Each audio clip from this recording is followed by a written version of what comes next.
Welcome to the Independent Characters, episode 225. This episode we are titling The State of the Galaxy.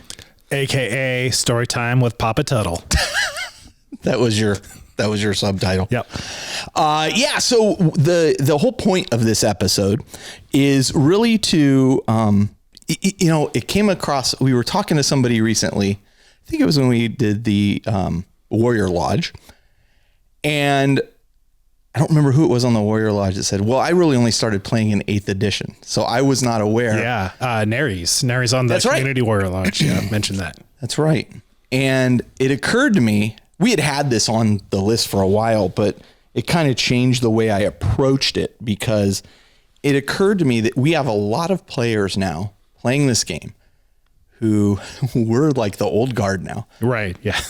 And, there was a time where nothing changed in the 40K universe.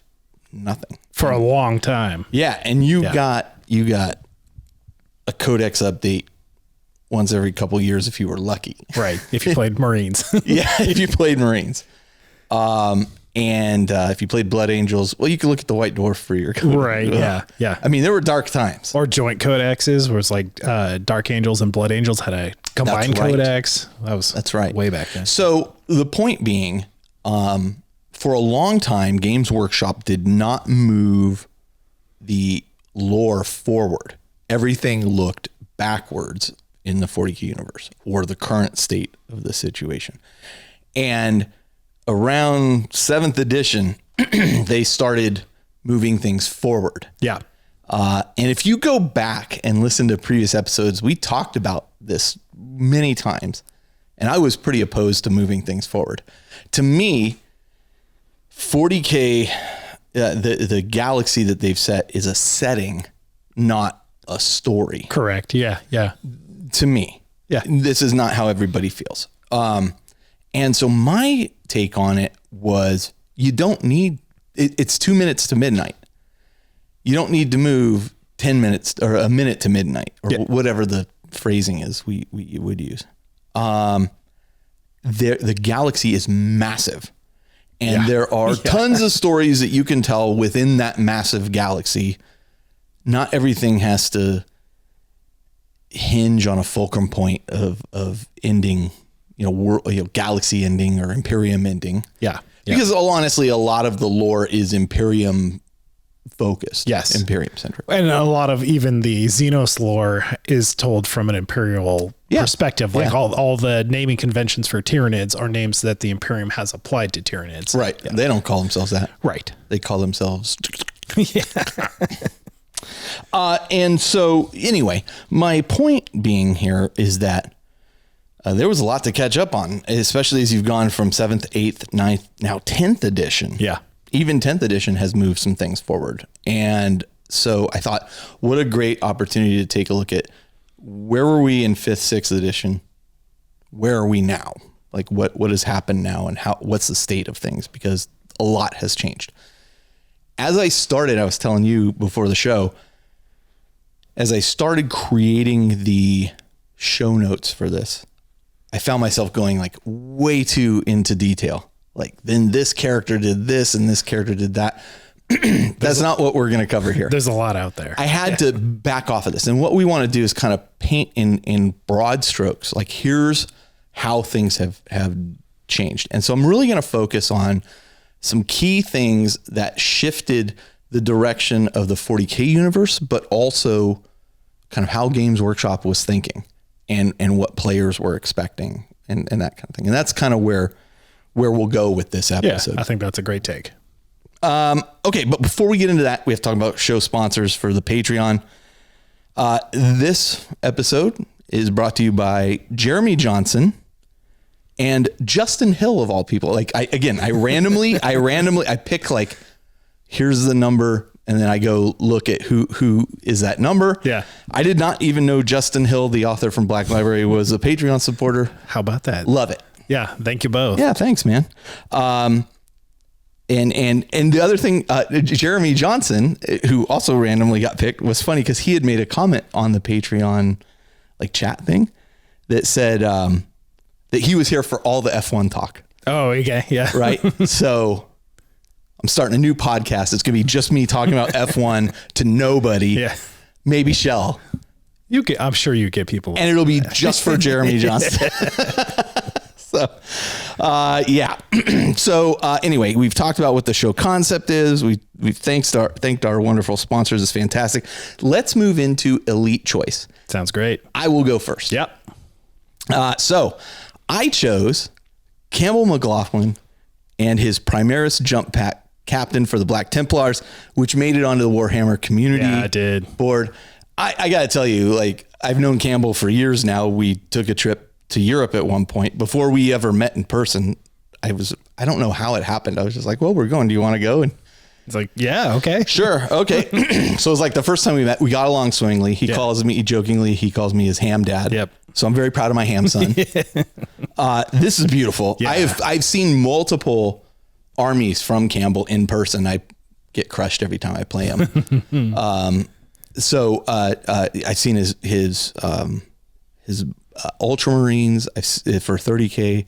His Black Templars are just gorgeous. Yeah, they're incredible in person. I got to see him when I went up to his house earlier this year. That's right. Which was really cool to see in person, because I'd seen a bunch on Goonhammer, and some of the stuff that he paints is featured on Warhammer Community, but this one was like front and center. He got like the article headline image on that, so which was rad. Yeah. Which was coincide with the Primaris Jump Pack. Yep. Marines, which was so funny that I was talking about those a couple episodes ago. And I'm like, well, I really wish they'd come up Primaris Jump Pack.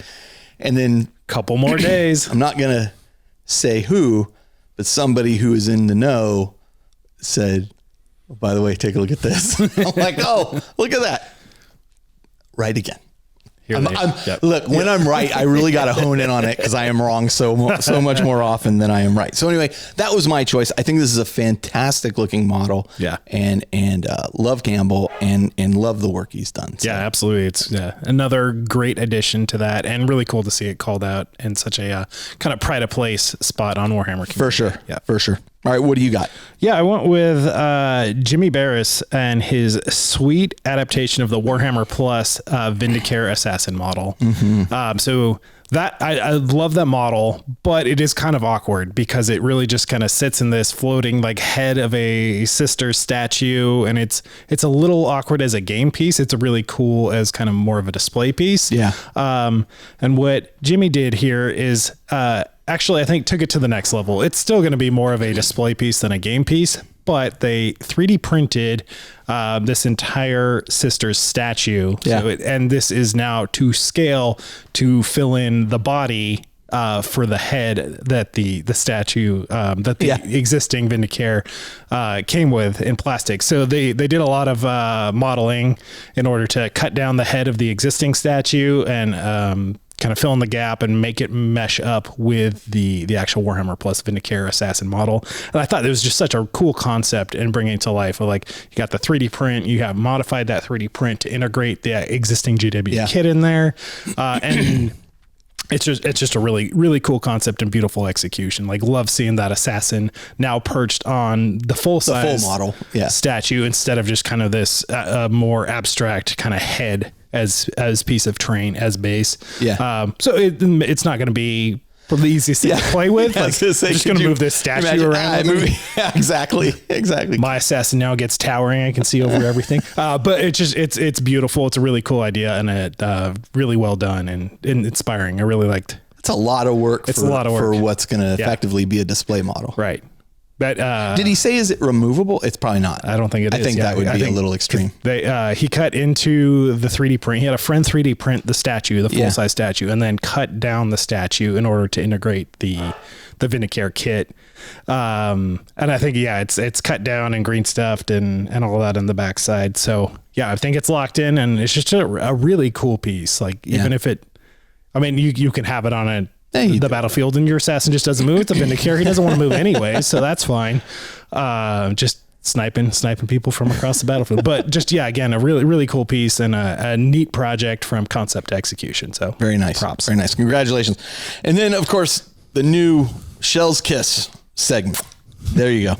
And Shell and he's milking this terrain. It's so good. But she called it out, and I was like, all right, because first she's like, well, can I call out terrain? And I said, if you're looking at that Necromunda terrain from Brett Barker, we've already talked about it. She goes, well, this is what I really like about it. And she said, now he's taken a nice photo of it. Yeah. He's implemented moss on it, which always, bags of moss are like super cheap to get. Yeah. Super easy to add to your battlefield, and they add a lot to it. Like, it just makes it look really cool. For the Underhive terrain that's so just kind of barren and desolate and stark and depressing and grimy and things like that, just that little pop of green in there it's a really nice touch and really adds a lot to the environment of his board, which is incredible. So so it's an incredible board. He took a great photo. Oh my gosh, Shell was like, and for Shell, everything's Space Hulk these days because of the thing. And she's like, this would be a great board to play Space Hulk on. I'm like,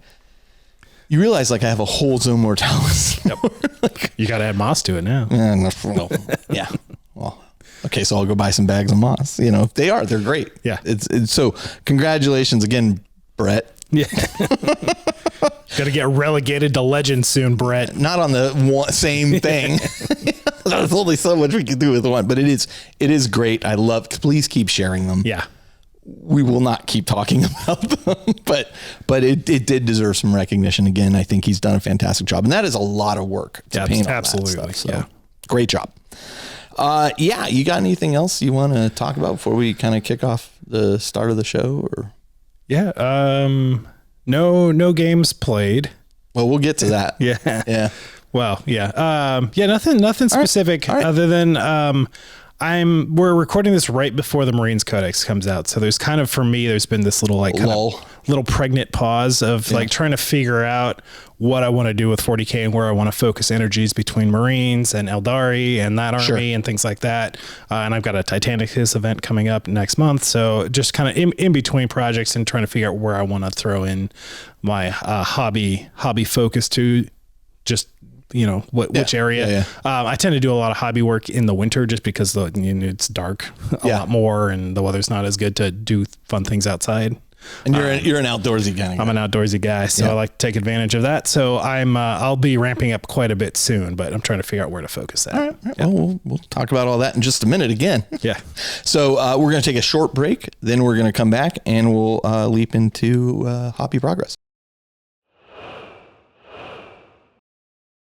Okay, and we're back, and we're going to talk about our sparse hobby progress that Josh already alluded to there.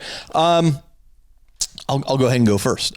So I did do a little bit of painting, not of 40K specific models, but I did use the Army Painter Speed Paint paints for the first real time. Like the new 2.0 paints. I was sent a whole set of them, and what I did was I had backed the Kickstarter for this game called Oathsworn, and with that came some terrain. So it's like some rock walls with moss on them. It's some trees because it's supposed to be this area that's like overgrown with nature's taking the world back kind of. Although it's not very natural how it's doing it. And then there's a couple houses, like medieval style houses that come with the set. And, I decided, well, let me paint these things up. So I did the old slappy choppy on these guys and used through my airbrush the speed paints as a filter. Mm-hmm. And let me tell you, amazing. Nice. Like super good. Yeah. They feed through airbrush. Nothing really needed to add to them. I took some of the lessons that I had learned when we were working on the Night Lords with Caleb. And so, I basically, if you have your head in a hole at this point, we undercoat black, we dry brush real heavy, a dark gray, and then dry brushed a kind of lighter gray, and then touched up some areas dry brushing with white to really make areas pop. And then filtered through my airbrush these speed paints. First off, there are so many paints in that set. It's a huge There are so many different colors. Yeah. It is it's like 200, something like that. Love the dropper bottles. Nice. Every dropper bottle comes with a bead in it. So easy agitation. So you're just shaking it, and nice. it's so nice. I painted these things up so quickly. Like the majority of the time was taken dry brushing. Yeah, sure. Yeah. It really took hardly. And then, you know, I had to go in by hand and do some detail work on, like, the trees have vines and stuff growing around them. And I did that. And then were you still using the speed paints for the handwork? I was not, because they're a little thin for the handwork. So I did some actual Citadel, like, base coat paints on that. Yeah. Okay. But then I filtered a darker green speed paint through the airbrush again to go over those and have the green kind of, I didn't mind that there was overspray a bit because it kind of makes sense. It's organic and natural. And, and exactly. Shades what you'd had hand painted. Exactly. Also. Yeah. Nice. And listen, I mean, it's great. It's not, I showed it to you earlier. It's not complicated terrain. But it adds so much just to do it. Terrain is really fun to paint. I mean, especially if you're, you know, rocking an airbrush, and previously I was using inks through this. I think speed paints have taken probably most of the ink work away as well. It's so much more variety of colors. Yeah, it is a great set. We're going to get Kat and other representatives from Army Painter on to talk a little bit more about that as well. Not this episode, but in the very, very near future. It's been a long time coming, actually, but this is the first, like, I really delved into a project with them. Yeah. I am looking forward to using them for the models for Oathsworn as well. Because some of those are great. I only have to paint 4 because of the 4 we're using. Yeah. The problem is when you're that game, to sidetrack a little bit, that game, like, Jody made a comment about Aaliyah won't play it because all the stuff isn't painted up. But the thing is, you're not supposed to open the boxes until you're told to, so you get surprised by what the creatures are. Yeah. So you can't pre-paint.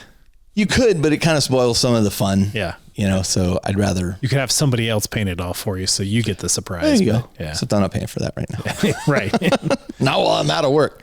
So very much, it was very pleasant to work through those paints and to go, wow, you know, I'd really wish there was a darker green. Oh, there is a darker green. You know, I really wish there was, what brown should I... Hey, this brown looks great. It was like, there was so many flavors of colors in that set. I'm... You know, one thing I'm looking at is how do I store all my paints, because I've kind of reached a saturation point here. You got a lot of colors, and a lot of them don't get used for a long time and then spoil. Yeah, especially Games Workshop paints. Yep. I mean, the pots are fine, but honestly, sometimes the air gets in those and they spoil. And so, you know, as I was going through cleaning out a bunch of paints, I'm like, well, this one's no good anymore. You know, and I probably threw away $100 worth of paints that I dried out because they dried out. Yeah. You know, which is unfortunate. I don't want to get into the whole dropper bottle versus thing. You know, look, we've had that conversation forever too. I think we all agree the droppers are better. There's a reason pretty much every company has moved towards dropper bottles. Yeah. And so, you know, cool. But man, these speed paint things, I'm a real convert. Nice. I'm a real convert. I'm looking forward to taking them for a test drive. Yep. I've also spent some time setting up my 3D printer for my resin 3D printer. My whole station is now set up out there. I'm still chickening out on printing something. So now that you're here and you have the same one I have, before you leave today, I'm going to have you show me, like, okay, because I'm going to walk you through what I think I'm supposed to be doing just to make sure it's the right thing. Yeah, perfect. I don't think you could screw it up to the point where it's like expensive or something, but it's like, I don't want to, you know, compared to a PLA printer, there is more of a learning curve working with resin, and it's messier. So and I've watched a bunch of videos and whatnot, but the results are incredible. So, but like anything, you know, when you don't know it, you're a little intimidated by it. Yeah. And so I think once I get started, I'll be like, yeah, I'm good. You know, got it. So anyway, there you go. What about you? Nice. Yeah. Speaking of 3D printing, I actually did some 3D prints for Brian because he's doing Zone Mortalis basing for his Black Legion and World Leaders armies, but he's using the GW plastic Zone Mortalis base, but they don't come in the larger sizes. No, they do not. I think they max out at 40 millimeters. I think it's as large as they go. So I think they're also hard to find now. Like, unless he already bought them, they're hard to find. Yeah. Because I think they did a rerun of some of them, but yeah, they're not commonly available. Yeah.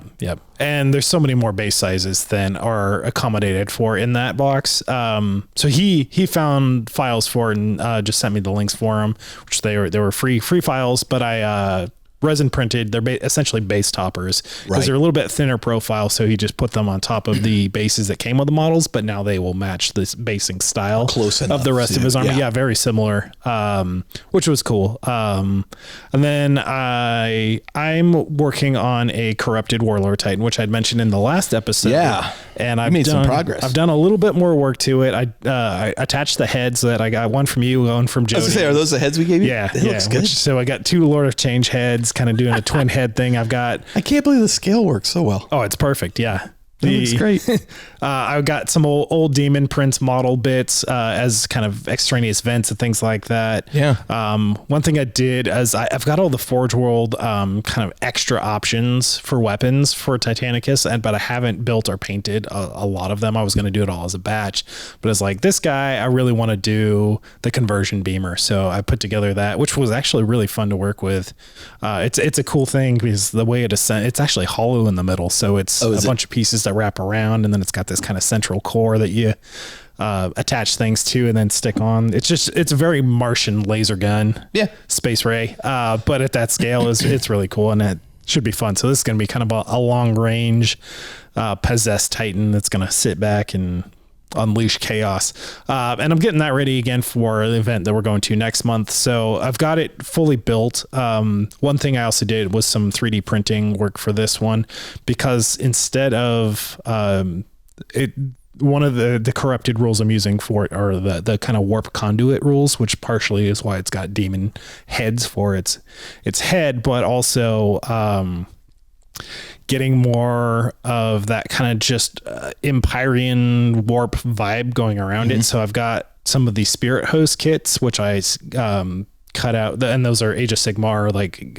Spirit models, which I'm kind of going to be interspersing around this model, and then a 3D printed additional one, so I can have a bunch of these popping out all over the model. So it's really going to look like it's just kind of surrounded by It's interesting spirits and things. as you have, the longer you've played this game, the more conversion you're now doing. Like, as you're getting kind of to the end of your mana pools and your selections here, you're like, oh, I'm going to go just nuts on let's this just one. have it. Well, I mean, I have 5 Reavers, so the 5th one was like, let's go full on with the full corrupted. And I also like my Legio isn't a fully, like chaos corrupted Legio. Right. But well, you look at this guy, you're like, yeah, it is.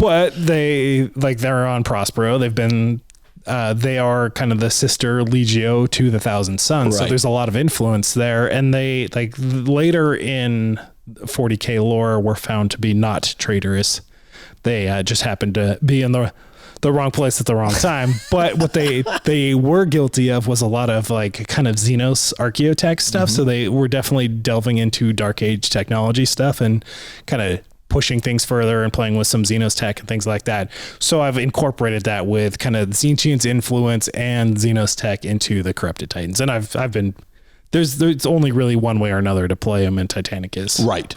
You're the traitors or you're not loyalist or Black Shields if you want to do that, but that's different. Not chaos tainted. Yeah. No, it's not chaos tainted. It's just bird friendly. Just blessed by Tzeentch. Yeah. So anyways, it's been really fun doing that, and it's coming together well. It's ready for painting. Yeah, so it looks like it. Hopefully next episode I'll have some finished progress to report for that one. And I've also just done a little bit of 3D painting for some D&D models for a campaign that Jody and Matt are running. Nice. Yeah. All right. Games played. Neither of us has played 40K recently. Yeah. I also forgot to mention, I spent a bunch of time gathering up Doug's board games and stuff, and evaluating, making sure they had all the pieces, blah, blah, blah. Cause I'm putting all that stuff up for sale. So that's going up.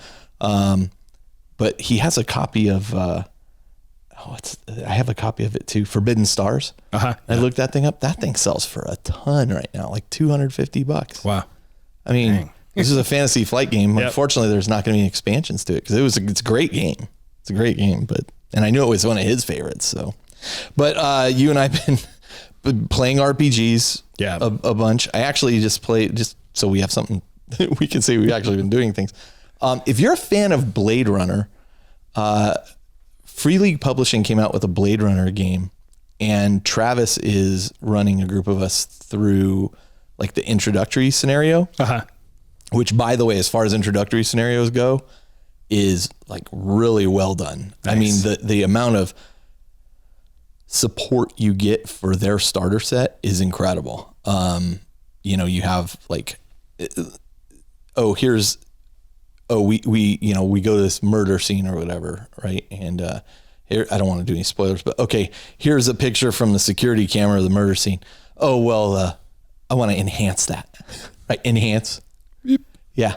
And you make a roll on, you know, your appropriate skill, and then, okay, here's another picture. But this one's close. This one's closer up, and you can see, oh, look, you know, here's what's going on. So, I mean, it actually has, you know, that's detail like that. Yeah. But more than that, the game is really interesting. So anyway, if you're a fan of Blade Runner and you're a fan of role-playing games, I'd highly recommend checking this out. Such a cool setting. It plays in, yeah, and I went and watched 2049 again just before playing, so I was like super into it.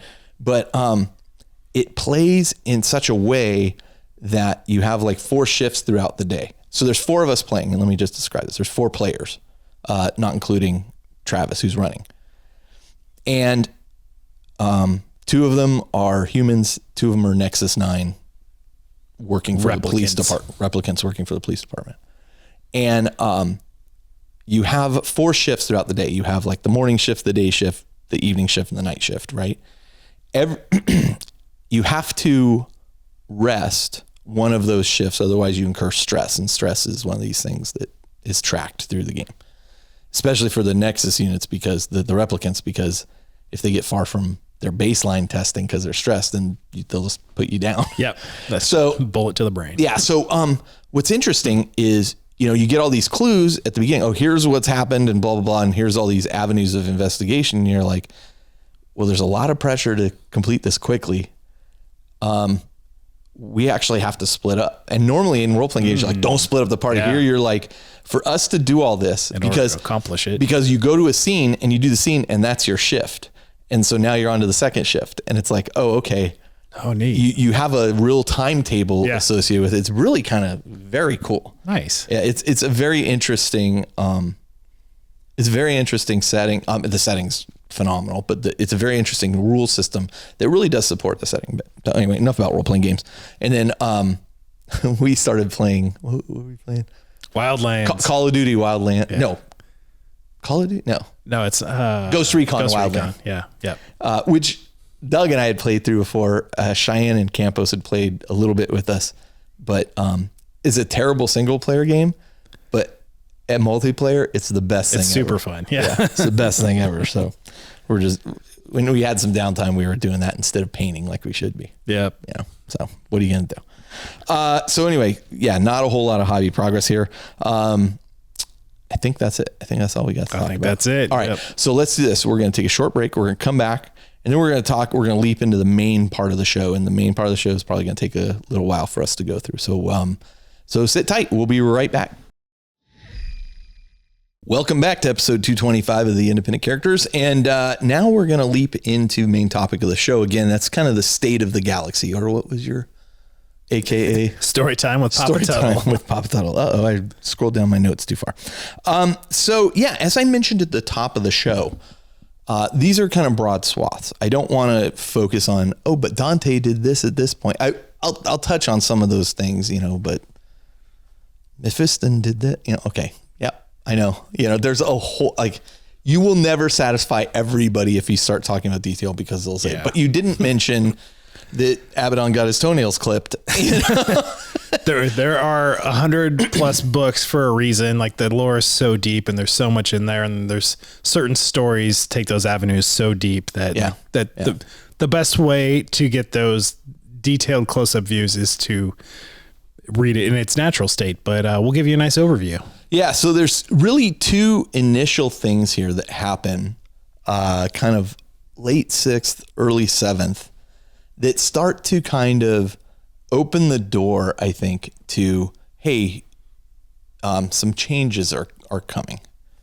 And I think these 2 are GW kind of dipping its toe in and saying, oh, we're going to do this. It's a new army, but here's historically it's always been there, but here's where it stands now. And so we add a bunch of information about what's going on. Now, again, this hasn't really changed the storyline and setting forward, but you can see this is kind of some of these initial changes. And the first one is Imperial Knights. Yep. So Imperial Knights come out, and then they come out as their own army, right? And for people who, at that time, like myself, who had never played Epic, I didn't know what Imperial Knights were. Yeah, okay. Soon I'll be able to play what? Legions Imperialis. Yeah, not doing it. So that's what I keep saying. Yeah, you will. And so Imperial Knights come out. A lot of people weren't aware that these were previously in the lore, but they come out with a supported massive book about them, which is rare to get, by the way. And thank you, Dave Taylor, for giving me a copy of it. It was very, I thought he loaned it to me. I went to give it back to him and he's like, no, I gave this to him. Oh, nice. Yeah. Like, oh, wow. Oh, thank sweet. you, Dave. So it's super cool. But also, a small kind of splat book comes out about him, but then later a codex comes out about him. And I think this is significant in the sense that, first off, I think it was 6th, 7th edition where they first introduced Lords of War as a army slot. Yeah, that sounds right. Which people were super resistant to. I mean, you got to remember before, like, you were not allowed to play with things like Bane Blades or Knights or Titans. Outside of Apocalypse. Yeah. And so all of a sudden there's like this shift in kind of the scale of the game a little bit as they kind of up level some of these things. And whether that's good or bad, at the time, I mean, with any new army, I have this knight army and people refuse to play me. I'm like, okay, I mean, yeah, they were tough right out of the starting gate. I'll be honest, it's not my favorite experience. Not mine either, but I mean, I'm not going to begrudge somebody wanting to play with the toys they brought. Absolutely. What's interesting, just a quick tangent here, is Age of Sigmar is very much like mass battles with kind of one big thing. Right. And I think this is about the same time frame that 40K started introducing the Lord of War slot. It is, which is absolutely kind of a similar just approach to we want design. Some big monsters on the table, right? To kind of, and it does look cool. Yeah. I mean, I'm not going to argue that. And it sets up a lot of future stuff, which we will talk about. So this is March of 2014 that the Knights get released. And I'm like, everybody was kind of excited about it to the point where, cool kits. Yeah. I mean, they were cool kits, they were expensive, but people were pretty jazzed about it overall. Again, how they played, this is always the case though. Yeah. This is always the case. The other thing that got introduced a little bit later were Adeptus Custodes into 40K. Now at this time, the Horus Heresy line is going real strong. Yeah. Like real strong. Yeah. We're fully invested in it.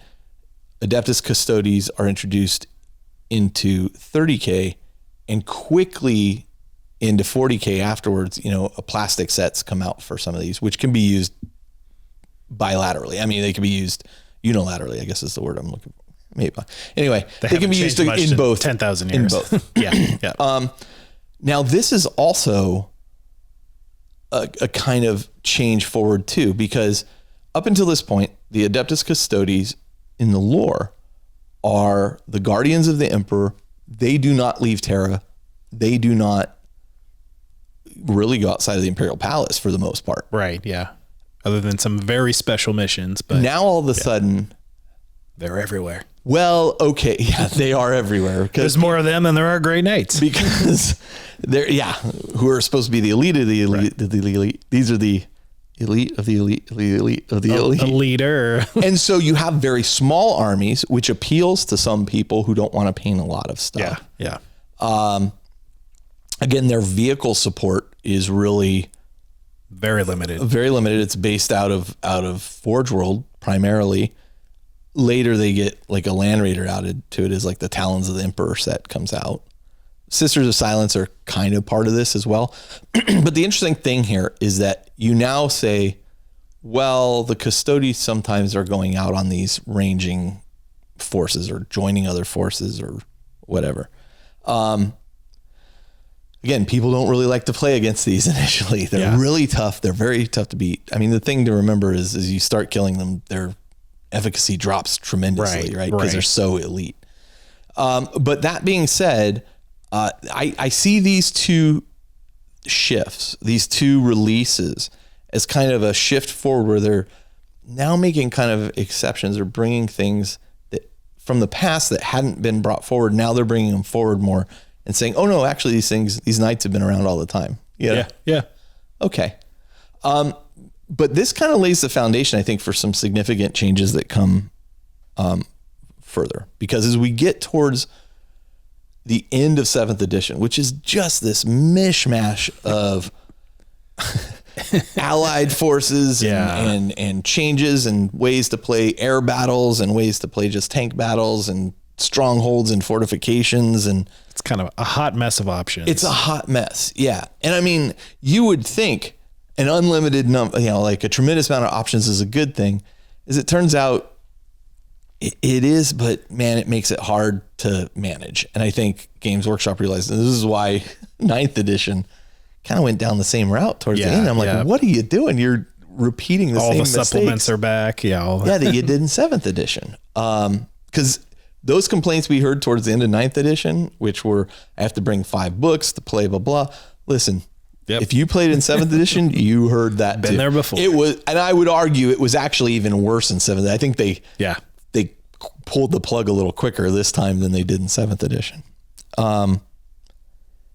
Boy, 8th edition was refreshing after 7th. Yeah, it was. But to wrap up 7th edition, you have The Gathering Storm, a series of 3 books, which people likened to kind of the fantasy end times. Yep. Yeah. So at that time, fantasy had switched to Age of Sigmar, and to do so, they had the end times that blew up the old world, which was a series of 5 books that are pretty big, actually. Yeah. And kind of have these ultimate battles and things happen. And yes, in the end, really, the galaxy's the universe is destroyed. The realm shatters into a bunch of different and is recreated spheres. in different. Yeah. So as Fall of Cadia, or excuse me, as The Gathering Storm was coming out, I remember a lot of conversations of people saying, oh, this is the end times for 40K. Yep. Well, yes and no. I mean, more no than yes. Correct. More no than yes. Yeah. We did switch game systems. Like 8th edition was a significant departure mechanically. Yep. Full reset back to indexes, or I guess the first indexes that we had seen at that point, because it was a hard reset. Like every book was null and void at that point. Yeah. Whereas typically what would happen is a new edition would come out, your book was still valid with the new edition. But now you had a whole different system. You had fixed to hit rolls. So there was no longer what's your weapon skill versus my weapon skill tables. The comparison charts. Yeah, there was a huge amount of change there. Strength and toughness were simplified to what they are now, which is very similar to what they are today still. The game was, I would say, streamlined and simplified in some ways. You no longer had facing on vehicles. Correct, right. Which you had in all previous editions. Armor facing or the armor penetration rules. Right. Yeah. Oh, right. Armor templates, guess I forgot ranges. About armor. There was a lot. A whole bunch changes. Yeah. So the previous rules you had were no longer eligible. But to lead into this, you have The Gathering Storm. And what Games Workshop decides to do is release 3 books. And over those 3 books, they begin to advance the 40K storyline, kind of ushering in this new change. Was that necessary? Really, for the first time in 30 years, too. Yeah. Ever. I mean, well, yeah, not ever, but really since the 40K had been as established, the 41st Millennium had been established as a timeline, this is kind of the first major move forward. I mean, was that necessary? I don't know if it was or wasn't, but here we are. Yeah. So the first book that comes out for this series, and they're not released all at once, they're released over a period of time. It's called The Fall of Cadia. And The Fall of Cadia is some boring ass reading. I'm just going to tell you right now. When this was coming out, we said, we're going to cover each book as it comes out. We covered the first one and we were like, nope, we are not doing 2 and 3. And boy, I'm glad we didn't do 2, because boy, if I thought the first one was dull, the second one was way worse. But the first one, the Fall of Cadia, is really Abaddon's 13th Black Crusade. So let's talk about Abaddon's 13th Black Crusade, because for those who don't know, back in 4th edition, Games Workshop ran the Eye of Terror campaign. Correct. And the Eye of Terror campaign was Abaddon's 13th Black Crusade. It was played globally. It was one of these global things. You would submit the games that you played to Games Workshop. Whether these games were actually played or not, there was no real kind of judging on that. But I believe, unless I'm mistaken, Chaos had like a tremendous victory to the point where like Eldrad is slain. Right. Yeah. You know, pretty much Chaos kind of runs rampant over everything. And Games Workshop was like, well, wait a minute. Because originally they had said, we're going to take the results of this and work it into the lore. And then I think it went so far against what they were anticipating. More extremely than to the point where it affect model sales and armies and how they play and things like that. They were like, we think we've made a mistake here. And, you know, and they caught a lot of grief for that. Yeah. Like they caught a lot of grief for rolling that back. But I understand. It disappoints me too, especially as a Chaos player. But I understand. I think this plays a little bit homage to that though. Yeah. Because the Fall of Cadia, Abaddon's 13th Black Crusade, you have Blackstone fortresses that he has under his control. They retcon kind of all of what Abaddon's crusades were. Yeah. That they were all really... They weren't failures. They were setting specific things up. Each one had a specific task. He was like trying to get this weapon, trying to get building his foundation for this ultimate. It's all a big plan. Yeah. Which again, Games Workshop caught a lot of grief for, but I think it tells a better story. Absolutely. And it makes a lot more sense that this guy who's supposed to be this complete nut job of an evil guy doesn't just get his butt kicked 12 times. Right. You know, he's orchestrating and planning towards something. He's not just twirling his mustache and saying, I'll get you next time. If he was, they just kill him off. He's clearly ineffective. So, so in this book, the end result here, there's a number of factors that come into play. Necrons are, one Necron in particular, the collector guy. Yeah, Trazyn. Trazyn the Infinite is kind of cruising around. You've got Greyfax and Inquisitor kind of on the planet. And, it's funny actually that Justin Hill was called out earlier. He wrote a book about this where you get, and we talked about this recently, where you get a ground's eye view of what that battle looked like, which is very different when you're reading like when I read this book in the Gathering Storm series, I was like, okay, it was okay. And that was more broad strokes, right? Yeah. Pulled back. Yeah. It's pulled back like a history book, but when you see it from somebody on the ground eye view, it's a very different experience. Ultimately, Cadia, which is this fortress world where the Cadians come from, and Cadians are really, really, they get a lot of grief that everybody looks like Cadians. And if you're Cadian, like the minute you can hold a rifle at 10, 11 years old, here's your rifle, we start training you. Yeah. Like these guys are hardcore. Aaron Dibsky-Bowden wrote a book called Cadian Blood, and those guys are awesome in it. Like he does a great job of pumping them up as like these really elite soldiers. For humans. Cadia has sat kind of defending the Eye of Terror, right, and the Imperium from the Eye of Terror, along first line of defense. Yeah, along with other planets, but Cadia is really the kind of center of this for centuries, for thousands of years now. Yeah, and at the end of this book, Cadia finally falls. That is a tremendous step forward. That's huge in this series. And what they do is, and I don't know if this was always kind of the plan, because I hadn't heard about this before, but it may have been there were these Blackstone pylons all sprinkled throughout Cadia's crust. Yeah. Things that the Blackstone fortresses are made of. And then it turns out like these things are holding back the warp from releasing itself into reality. And so at the end, basically Abaddon throws one of these Blackstone fortresses at Cadia, cracking Cadia in half and destroying it. And Cadia falls. And because of that, we now have the Cicatrix Maledictum. Right. Chaos, the Eye of Terror just ripping. Yeah. Rips open and rips the galaxy in half. Yeah. Okay. So this is such a major, like, it's so funny when people are still like, well, Abaddon hasn't accomplished anything. I'm like, he just ripped the galaxy in half. He effectively defeated half of the Imperium with this move. Yeah. And I'll talk more about that in a little bit, but basically you now have what had always been the focus of Chaos was the Eye of Terror. And there were other areas that Chaos could encroach out of, like smaller warp rifts. Yeah. Now you've literally stripped the galaxy in half, and everything on that other side is nigh unreachable. Right.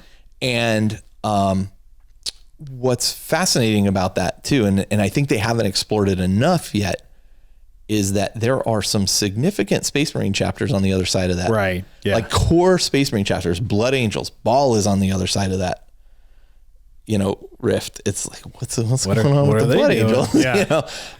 And we haven't really explored a lot of that. We're kind of starting to with because it's interesting, right? Because and I guess we can save that, but just that Imperium Nihilus is the other side, the dark side of the warp. And what's interesting there is the light of the Astronomicon does not reach over there. Right. Like, so there is no warp travel. There's no communication. Like all these systems are completely cut off. It's almost like Old Night. Yeah. 2.0.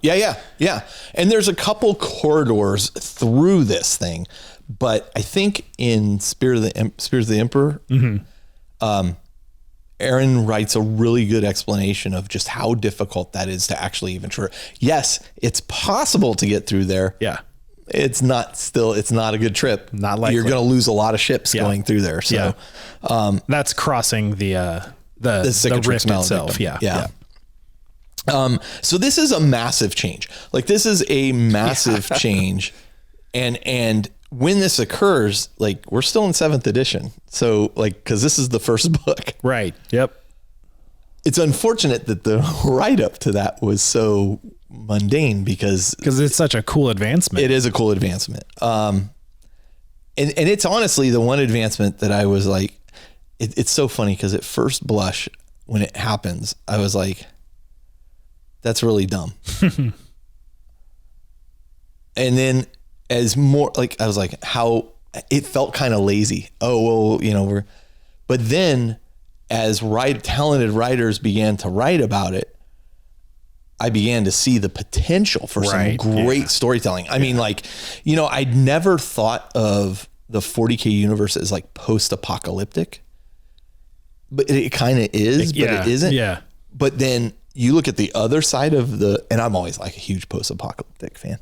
The other side, the Imperium Nihilus, like that is post-apocalyptic. Yeah, absolutely. People are scrounging for supplies to stay alive, and doing whatever they have to do. It's fascinating. You don't have the Imperial tithe anymore because there's no Imperium.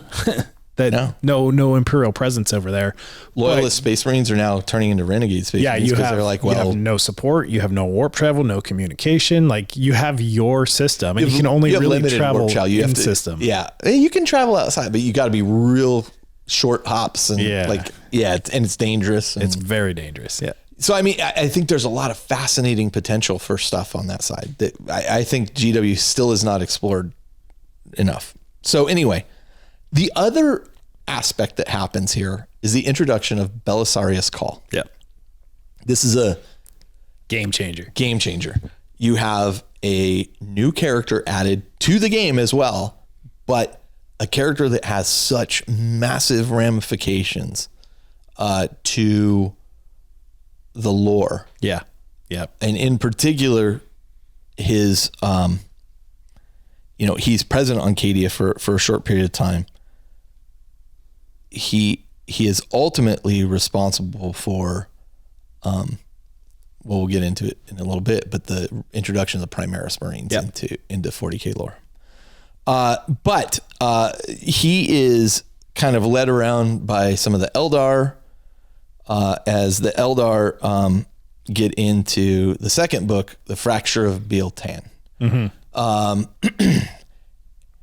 you thought the first book was dull, this one was confusing I felt, and just it just wasn't the best of writing. And the unfortunate thing for me here was, like, I was going from Forge World Imperial Armor books that are written in such a different tone to this, which is much more comic booky, but not even that. It was just it's a little more pulp and shallow at the same time. And the pacing is not good of the stories, and it's just kind of like, here's what's going on. And it's difficult. I mean, it's difficult for them to write the direction that this is headed. You know, it's funny. I get so much grief for liking everything. I did not like this series of books, which made it. Jeff loved it though. Which also made it hard for me to appreciate the changes, because I think the changes are not necessarily bad. Yeah. But the writing and the way in which it rolled out did not work for me. Fracture of Biltan introduces now an entirely new faction of Eldar. And in fact, now we're also moving away, and this is where I'm going to touch too. You start to see name changes to factions. Yes. Imperial Guard are no longer Imperial Guard. Now they're Astra Militarum. Astra Militarum. The Eldar become the Aldari, right? And while they try to kind of retcon some of this, right? Well, they've always been the Astra Militarum, right? But Imperial Guard is kind of just the layman's term. The low Gothic. And I'm cool with that. You know, I'm cool with that. But the reason they really kind of doubled down on this is because around this time, for those who aren't aware, there was a lawsuit that Games Workshop was involved in with a third-party company. Yeah. I don't remember what Chapter House. Chapter House Miniatures. Yeah. And this goes to court, and Games Workshop has to defend what's unique about their IP. Warhammer Fantasy. Yeah. What's unique about 40K. Their argument was, well, really it focuses on chaos. Like, chaos is this thing that nobody else really kind of does, and it's our unique thing.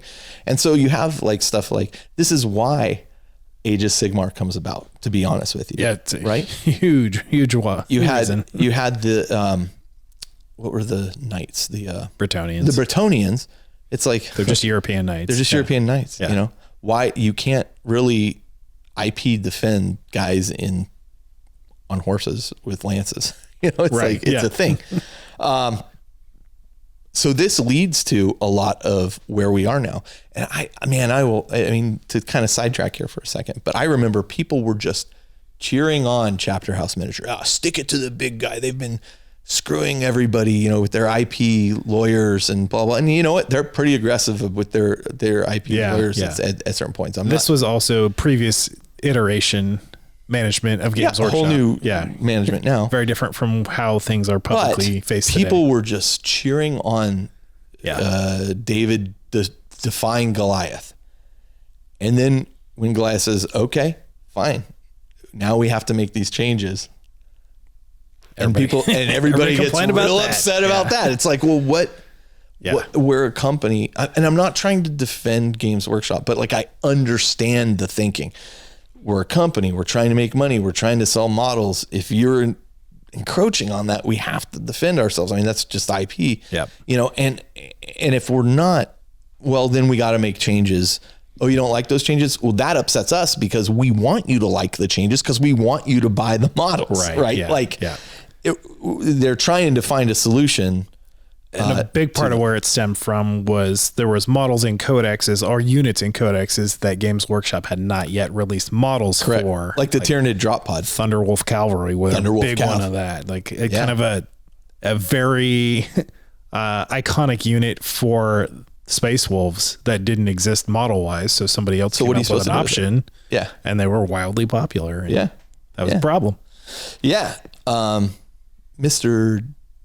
Dandy from they used to advertise with us, had some great models like the Thunderwolf Cav that were fantastic.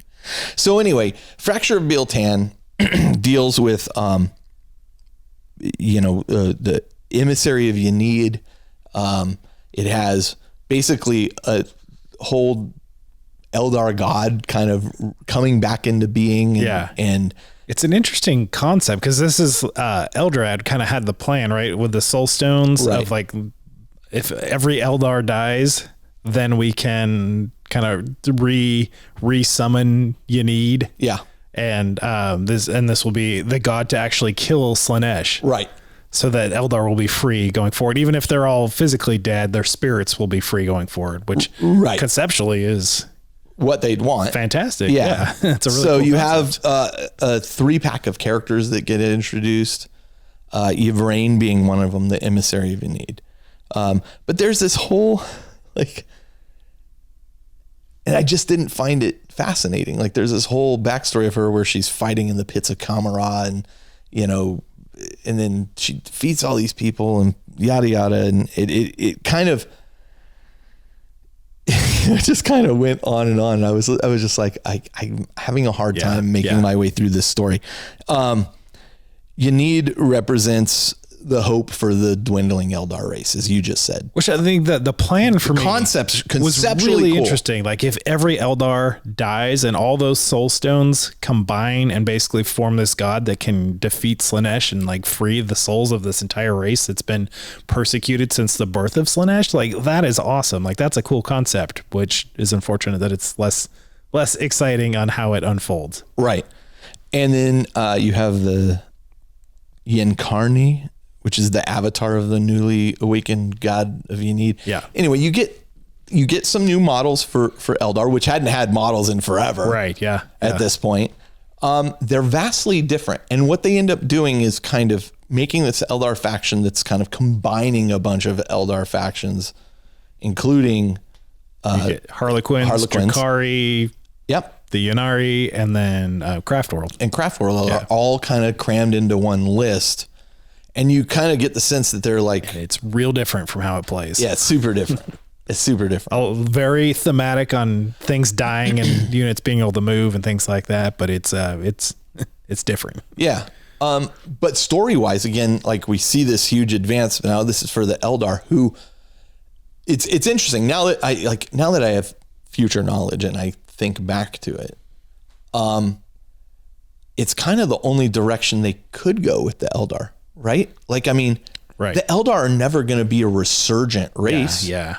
Like that's the whole point, is that they're long lived, but long gestation period to bring new Eldar to bear, and they're dying off and their souls are getting consumed. Like, where do you go from that? It's not like, oh, we found this pond and we all can drink from it and now we're like super fertile. You know what I mean? Just making babies. Yeah. I mean, I don't know, another direction that you would go that doesn't, like this kind of fatalistic, like we're all going to die, but we'll be free once we're dead, is actually kind of cool. Eternally conceptually. Free. Yeah. Like conceptually, this is very cool. It's a really neat concept. I'm all about it. Yeah. Again, I don't feel like the execution of it. I don't know how I would execute it better. I mean, writing the story is one thing. I'm not super hot on like where they go with the Eldar here, or the Eldari here. And this is probably the old guy in me talking, where I'm just like, I really like the Eldar as how they were, but Games Workshop felt they needed to move them forward, and they needed to move them forward because working with the Eldar, you have the third book, Rise of the Primarch. And this is the one that sends everybody kind of over the edge because now you have the return of Rabute Gilliman. Yep. First Primarch to return. First Loyalist Primarch to return. And it's so funny because like they make a big deal about him returning. The model comes out. Yeah. The model with the helmet looks great. Yeah. Yeah, it does. I don't think the face on the unhelmeted one looks particularly good, but I think it's a good model. I mean, it's incredibly elaborate. It's got a lot of presence. Looks great on a tabletop. It's big. It's a Lord of War. It's a Lord of War. So the way he comes back into being is basically the Eldar say, hey, we have a solution to bring him back. Now, he has been kept in stasis since being poisoned thousands of years ago and at the edge of death by Fulgrim in a battle with Fulgrim. And so during the Ultramar campaign, Call is able to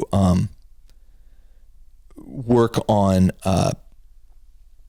he works with the Eldar to get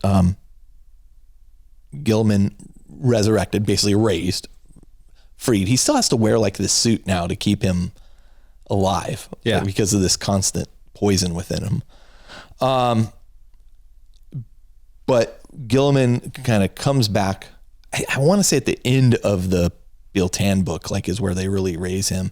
And then he's back in the third one, kind of fighting the forces of chaos and trying to make his way to Terra.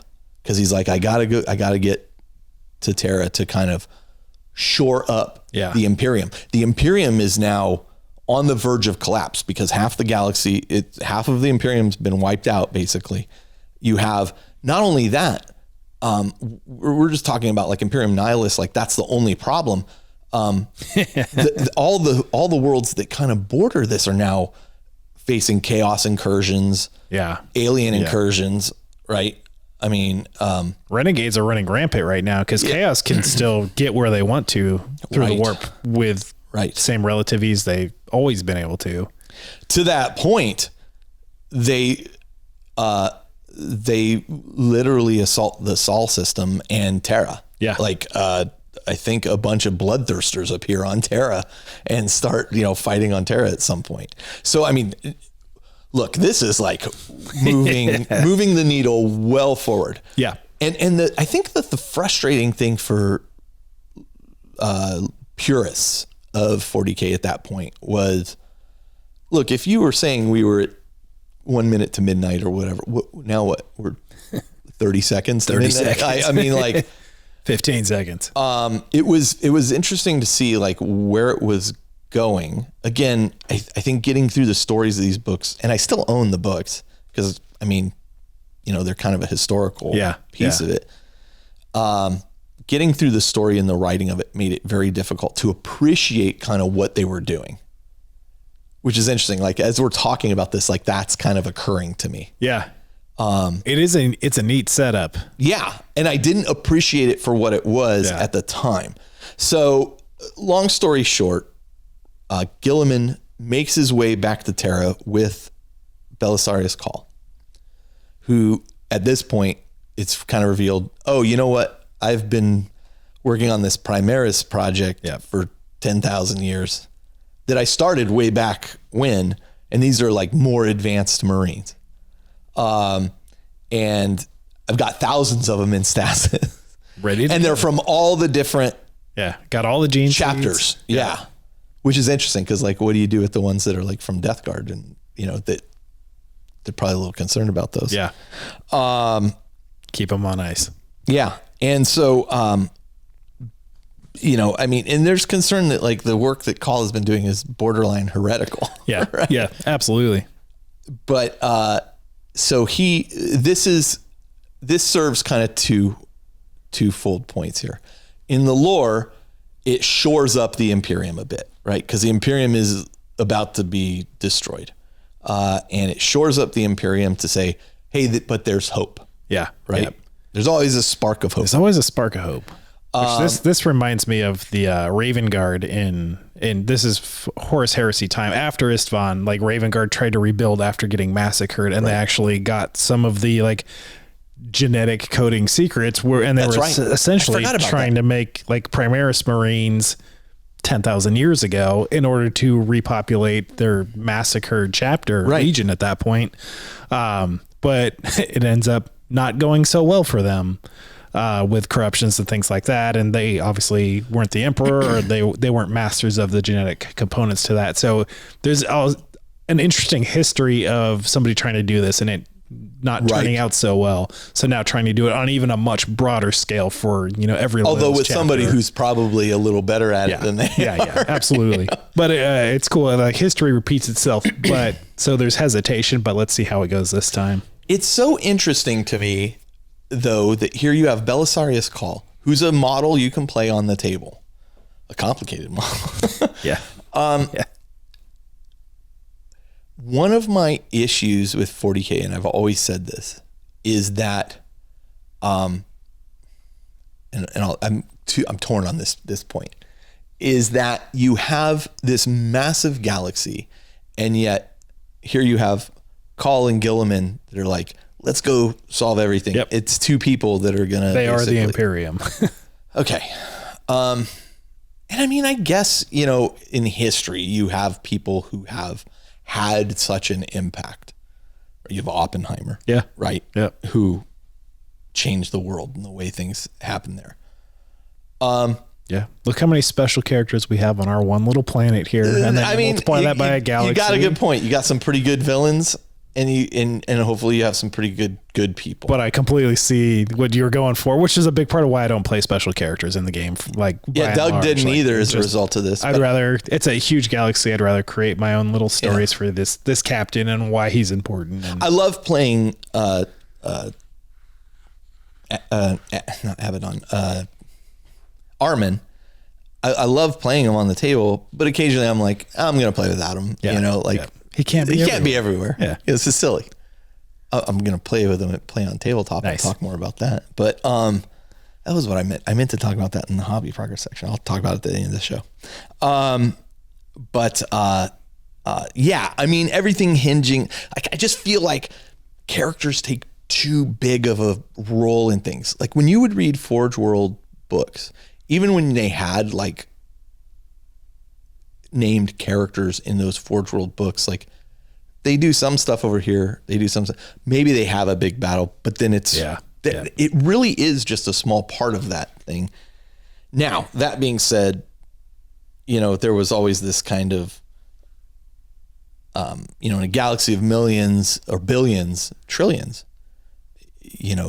everything can hinge on one person. One moment. That's all it takes. I guess. I think it belittles the scale of what 40K can be. Yeah. And something I actually appreciate about the Forge World campaigns, at least the later ones they came out with you had different war zones happening within a campaign. And if this special character was fighting in War Zone X, use them. They couldn't be anywhere else. I really dug that. Which was great. They can't be everywhere. It's a great system. It's such a good system. Yeah. Came out with Fall of Orpheus originally. So if you can get your hands on Fall of Orpheus, there's a great system in there for campaigns that you can apply to even campaigns today. I highly recommend it. It's a fantastic system. And they kind of iterated on it from like it first, I don't remember if that's where it first came out. And then it moved on to like Horus Heresy. I mean, the same people were working on it. Right. Alan Bly, Paul Rudge, John French, all those guys were working on this. Ed Brown, like all those guys were working on this same, I think Andy Hoare was working on some of that, if I'm not mistaken, And so they played through, what could be better is if we make this change, and then the next supplement would have other changes to it. It's a great system. Kept evolving. And So this is kind of the end of 7th edition where we get to this point where now you have, as you said, first Imperial, Loyalist Primarch is back, but a new bunch of characters and the whole setting has changed. Right. The whole setting has changed with Imperium Nihilus and the Great Rift. Again, I think this is hampered by some of their writing. And even reading it in the book, you're like, okay, so this has happened. The other thing that happens is you start to see, in support of the Primaris Marines, new vehicles that are using like better technology than ever before. Yeah. And you're like, a lot of graph technology coming back. And you're like, wait a minute, the point of the Imperium was that it was crumbling and couldn't sustain itself and was still trying to hold off, everything despite the corruption and rot within it. Hanging on by a thread. Now all of a sudden it's like, oh, look, we've got, entire squads with plasma weapons, and we've got, flying vehicles and flying tanks. And it's like, okay, wait a minute, what happened here? And then somebody brought up to me at one point, towards the end of World War II, the Germans made a lot of advancements in desperation to try to, and I was like, oh, that's actually a really good point. Yeah. Like when you're funneling like every focus the on last this, hurrah, it's all or nothing at that point. Yeah. And so, but I'm still feeling at this point, not right now, but then, that, okay, this feels like you've taken something really gritty and injected too much hope into it. Yeah. It's like now the Imperium is like resurgent, and I'm like, this is kind of silly. Now let's step back from that for a second, because at this moment in time too, look, the Space Marine models are not fantastic. I mean, they're good. They're good enough. But when you compare them to the Primaris models are clearly scale, better. Detail options. And I've said this on this show before because I had firsthand knowledge of it and discussion with the people involved. This was a 10-year plan at this point, because model technology had improved. They could scale them a little bit better and make it look more imposing. We'd moved to 32 millimeter bases. Oh my God, the drama that caused. Got to rebase all those armies. Which arguably they look better on 32 millimeter bases. And you know, this was a 10-year plan to filter out the old Marines and bring in the new ones. And Games Workshop felt, one, it wasn't fair, but two, the lashback, if they were to just say, by the way, these are no longer available, here's this whole new set of Marines. Here's your new line. I mean, they had just dealt with the fantasy. They just killed people fantasy. setting their the vampires high elf army on fire because he was all upset about this. So dumb. All upset about, you know, fantasy going away and Age of Sigmar beginning. So they were aware of it, and they're like, well, how do you do this? I mean, how do you do this? This is probably as good a plan as any, I guess. You know, I think, a side note, some of the Primaris Marines that look better than other Primaris Marines. I think the standard, like, Primaris tactical squad, whatever they're called, you know, intercessor, interrogator, interrupter, you know, they have so many in names. Imperium starts with Chaos starts with skull or blood. That's right. I think like the base guys look amazing. Yeah. Amazing. Yeah, absolutely. Some of the units like the flying guy, I don't care about those, but now the jump pack guys are out. I'm like, hey, you know, I like those. So, again, whatever. I'm not a Marine player, so I should have no skin in this game. But that being said, this is a plan to replace these, along with all these other plans of moving on to new editions and whatnot. And it should be mentioned that also, I didn't mention at this point, before even the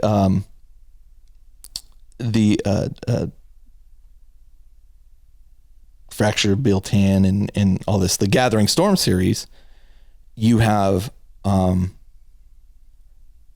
the Magnus makes his return in 7th edition. Right. So this is I want to say 2-book series. I think the first one was called like something about the Wolfen, the Secret of the Wolfen, or something along those lines. And the next one was the Fury of Magnus was the next one. Secret of the Wolfen. I think that was part of Psychic Awakening, or is it something? It was part of Psychic Awakening. Yeah, okay. And it was the ultimate. It was kind of the finale of Psychic Awakening stuff, where they assault the homeworld of the Space Wolves again, right? Because Fury of Magnus. Yep. It's a story. It sort of advances, and when I'm talking about like advancing things, I'm talking about things that have a shift to the fundamentals of 40K. Introducing Magnus does so in the sense that he's also Lord of War. He's a very powerful unit to have on the table. Here's your monster unit. They bring back Thousand Suns as great models, right? I'm sold. Yeah. I mean, this is the first demon Primarch we've had in rules and models. Yes, for 40K. For 40K. And but does it fundamentally change anything about the galaxy and everything? No, not really. I mean, you know, in the lore and whatnot, Magnus had kind of been around, but he didn't really show up very often. Right. Blah, blah, blah. Honestly, Angron's the same way at this point. Yeah. Like Angron's at the first battle of Armageddon, right? But anyway, point being, it seems like a big thing, and it is kind of a big thing, but Games Workshop, and in particular with 40K, have done this a lot where they're like, here's this huge event that happens, but it's like a pebble in a lake. Again, it's a giant galaxy. So right, here's the big thing. And for that action, that faction and that particular like combat action makes a big deal there, but in the grand scheme of galaxy, has no real effect. Doesn't really. And I think that's, see, this is where I'm kind of torn on it. Like in some ways it should, but in other ways it's like, but should it? Yeah, right. I mean, ultimately, literally, and look, I love the Space Wolves. If the Space Wolves were wiped out, would it make a huge difference to the galaxy at large? Arguably, no. I mean, arguably, they're 1,000 Marines. Yep. Okay. Yep. Amongst trillions, quadrillions of people, Yeah. you know, Yep. it's a drop in the bucket. Right. And I mean, I guess in a sense, when you're playing a game, I mean, you want it to mean something, but I mean, not everybody can save the galaxy, right? Yeah. Right. So anyway, I'm diverging a little bit there, but you did have the Primarch of the Thousand Suns return with Warzone Fenris. That's what it was called. It was Curse of the Wolfen and then Wrath of Magnus. They were 2 books. And also more Demon Primarchs to return even further. And we'll talk about those after we take a short break. But before we take a break, I just want to kind of reemphasize that this is a large change for Games Workshop. As you said, like things had not changed for 30 years. Yeah, right. 25 to 30 years. Like arguably we could say things changed between Rogue Trader and 2nd edition and even 2nd to 3rd, but like those changes were never about changing the galaxy. It was more gameplay than it was lore. And some of that lore, it gets firmed up a little bit. I think in Rogue Trader, I think Marnius Calgar was like some pirate captain guy, you know, or there's some goofy, like, I don't think you can count Rogue Trader. Like in the modern fiction of the 40K universe, I think Rogue Trader kind of was the training pants, you know, of what we were heading for. It was cocaine fueled 80s, you know, craziness to, hey, you know, we have something here, which is funny because as you go back and you look at the Eldar from that time, like they have not changed very much at all. Yep. And that's why I'm so fascinated with that lore. Like they really nailed it. Yep. Out of the starting. Yes. Jess Goodwin just nailed it. Right. And wrote a really fantastic fictional race. You know, there's other things that changed during this period, especially around like 5th and 6th edition that we hadn't seen before. And I haven't really talked about because again, they aren't like galaxy spanning changes. Right. They don't really move the story forward. For example, because I don't want Necron, I don't want our Xenos pals to feel left out, but like Necrons used to just be this like soulless horde of automatons that kind of marched across and then phased out when you killed off enough of the army. They just raiders. They would just show up. They just show kill up. Some stuff. I mean, it had some lore that they were like awakening on these planets. Right. It's cool, but they were really just soulless killing machines. Yeah. The new Necrons came out and they gave them personality. Right. You had dynasties. Yes. They became more Egyptian kind of themed and I actually, there's some benefit to the like soulless killing thing, but in a universe of multiple soulless killing things, like, okay, you know, like the Tyranids, this is one of my problems with playing the Tyranids. I never get attached to like a particular Tyranid or anything. I would argue like it was a good advancement. It was a good lore change for the Necrons to have these different dynasties. Yeah. And boy, if you really wanted to see a gritty one, looked at Fall of Orpheus. I mean, that was a fantastic version of a Necron dynasty that was just scary as heck. And just that, corruption that they had. And really neat. Super great stuff. So, I mean, things like that did change. I'm not saying that the lore was locked in cement. but timeline wise, it didn't really do much. It was more of Doesn't an make a evolution of a an race. army. And what that does gameplay wise is it opens up a ton of options for game design space. Yeah. Which Yeah. I think is for you to personalize your absolutely army. Yep. Paint it how you want it. Otherwise, they all look like dry bush, Right. silver. So anyway, that's why I kind of steered away from those kinds. I recognize that happened, and for those who didn't know, it used to just be. Yep. And I remember Aaron at the time, our buddy who plays Necrons, loves Necrons, has always loved Necrons because, as he'll tell you, they remind him of Terminator. Yeah. Oh, yeah. Really? Shocker. What? They were influenced by something. Tyranids are influenced by aliens. It's like, oh yeah, okay. I think he would argue it was a good move for him. But I remember he was like ready to get out of 40K, and I was debating buying his Necrons at one point. Oh, interesting. And then this was very early on. He hadn't played them in forever. Yeah. And he got back into it because we did. Yeah. So, it was just an interesting shift change for them. Yeah. And I think you've seen that across multiple armies, but usually that doesn't have kind of the impact that I'm talking about. So anyway, we'll take a short break. We'll be right back. And we want to talk about even further changes as we move into kind of 8th edition, 9th edition, now 10th edition, where they're still making changes. Still changing. So we'll be right back. We're back, wrapping up over the next 40 minutes or so, I think. The state of the galaxy. So we have talked up to this point about kind of the transition from 6th and 7th, and what occurred during that period. And now we're kind of leading into 8th edition. And so in September of 2017, we have 8th edition. And in particular, we get the Death Guard Codex. And this is all new Death Guard models. Yeah. Which at first I was super excited about because I was a Death Guard player. Right. I have all these Forge World Death Guard models and stuff. As it came out, I knew it was super popular, and that's always my bane. Right. If something's popular. If it's in the box, then it's going to be wildly popular. And it was also the first time this had really had its own kind of bespoke army treatment. Yeah. There'd been Plague Marines forever. Yeah.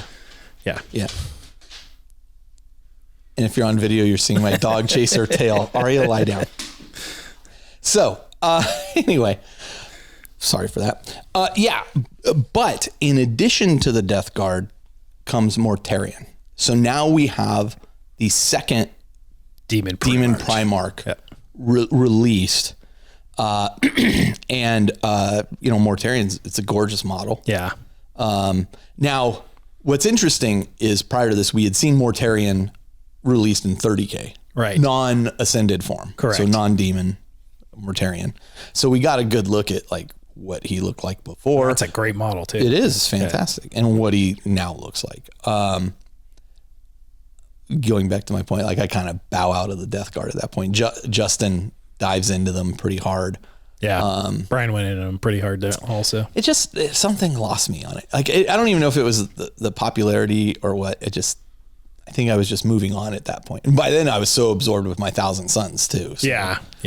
But Mortarion coming back again, other than the fact that you now have a second Demon Primarch, which you can see on the table, it doesn't advance the storyline so much as there is this whole piece of Mortarion fighting against Ultramar, devastating parts of Ultramar, releasing a plague within their a specific plague that could even kill a Primarch, and a duel between Guilliman and Mortarion. But in typical Games Workshop fashion, you have these great duels between these people, and nothing really results. Something happens at the very end with the ground splitting between them, preventing them from. It's always something like that. I believe that actually what occurred in this case is,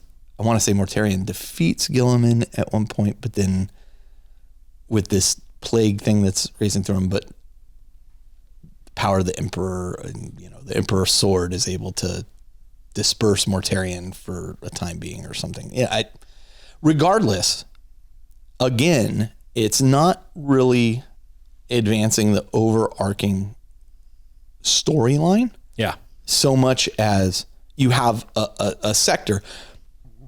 I mean, arguably it does change Ultramar and some of the areas around it and whatnot. And I think it shows they are susceptible to damage. Right. Yeah. Yeah.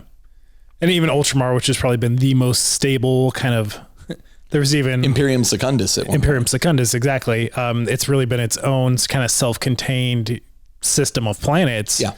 But if they are even susceptible to chaos right now and direct conflict in their home turf there, then Exactly. that is. And for those who don't know, Imperium Secundus refers to Ultramar and kind of these areas where during the Horus Heresy, there was a period where they thought, okay, the Emperor has been slain because they had no contact Right. with them. This is prior to even the Siege of Terra. It's kind of as things are winding up to that. And there's a point where they decide, if the Emperor's vision is to continue, it will continue from here. Who do we make Emperor instead of losing the Emperor? And I think Guilliman, the Lion, and Sanguinius are all discussing this. And I think they decide that Sanguinius should be that individual, but things don't plan out that way. Doesn't work out so well for him, unfortunately. But it was always considered like the backup plan in Right, the event yeah. that something went wrong. It has a stake to it. So Death Guard are back. Not a huge shift of stuff in 8th edition, like story wise. There's a little bit, but not a huge shift. Where it really begins, and I guess it's towards 8th, towards into 9th, is the Indomitus Crusade. Right. And so this is actually, I think, a pretty interesting piece of time. Now, there have been a lot of crusades, Macarius Crusade, all these different crusades that have taken place, let alone the Emperor's Crusade to take back the galaxy. Right. The Great Crusade. The Great Crusade. The Indomitus Crusade is there to serve a number of functions. And it's not quite as simple as it sounds. It's actually like 10 different fleets, massive fleets. Like Guilliman, who is now kind of the regent of Terra. I don't know if that's his actual title. I don't believe it is, but he's kind of the head of all the military of Terra. Says, we're collapsing. We've lost all this stuff. We need to push back against chaos. This is how you do it. Yeah. And of course, he's like this master strategist and logistician. And so he basically pulls in, he tells every fleet, every ship out there, basically, come here to these points. We're going to form up a crusade. We're going to head out. The big push. The big push. And what happens is you have a lot of, it's a very interesting point when they talk about it from his perspective, because he had to give up on some worlds that were near collapse. And he was like, we could go reinforce them, but then what? They're just going to get retaken. Yeah. Yeah. So he had to give up on some of these worlds. And in some cases, some of the defenders of those worlds refused his order to come in and fought to the last there. And he's like, that's just wasted material at this point. Right. Right. Yeah. They just threw away ships we could have used. Wait, with their finite resources, they can't invest beyond. Right. They can't. There's only so much you can do. They can't put anything towards a lost speed. cause. Yeah. So, I mean, it's this massive, when I was reading about it, it's this massive organization that takes place where Guilliman is taking direct hand in it. He's negotiating with, the Mechanicus. He's negotiating with the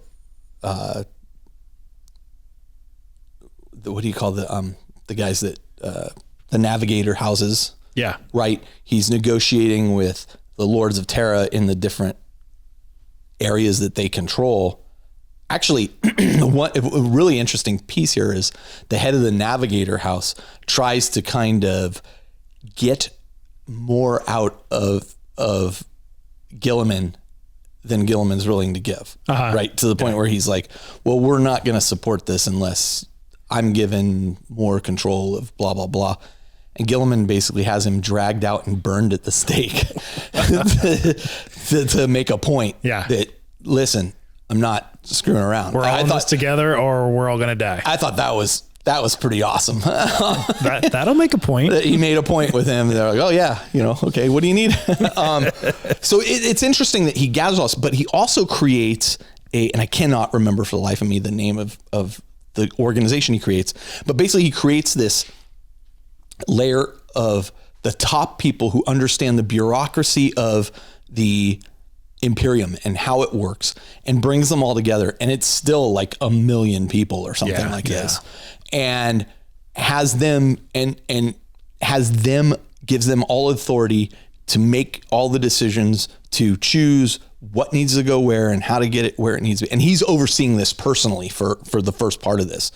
So he has like this huge organization that he builds. Expedited bureaucracy. To cut through all the red tape and all the BS and bring all these ships into the Sol system. As he's doing this, they become concerned because so many ships are transitioning in like so fast. Over the period of time that they're like, if we don't stop the speed at which this occurs, we may rip open a hole to the warp, permanent warp right here. Right next like to we Terra. need to be careful. and so they end up picking like different Mandeville points. Mandeville points are the places where you can translate natural in and out. warp exits. So they pick like different areas. They kind of spread it out a little bit, but the pace does not stop. Right. They bring in, it's ultimately 10 different fleets over a period of time that get created to go do these different objectives. And like, I think the first fleet was the one that was intended to go out first, but it ends up being like the third fleet that ends up going out first. Like I can't remember the precise details around the whole point here, but there was an immediate need for something. And Gilliman had also picked the heads of each of these fleets, and they were given titles. I can't remember the title. That tells you how well prepared I am for this part. But basically there was a head of each fleet, and they had ultimate control over what that fleet did, where it did. It was going to go off and do its thing. So he had to trust in these people to do this. And the leader of the third fleet was like, oh, there's this huge problem. If we don't deal with this, this is going to be worse. And he's like, go deal with it. So the third fleet takes off and goes and deals with this. And then eventually the other fleets start spreading out. Now, some of the things that they would do is they would also bring, these fleets are a mix of different stuff. They're a mix of Adeptus Mechanicus. They're a mix of even they pull even rogue traders in because the rogue traders know Imperial Navy, secret Astartes routes. chapters, rogue traders. Imperial Guard. Like all of these are pulled in, and the fleets are just made up.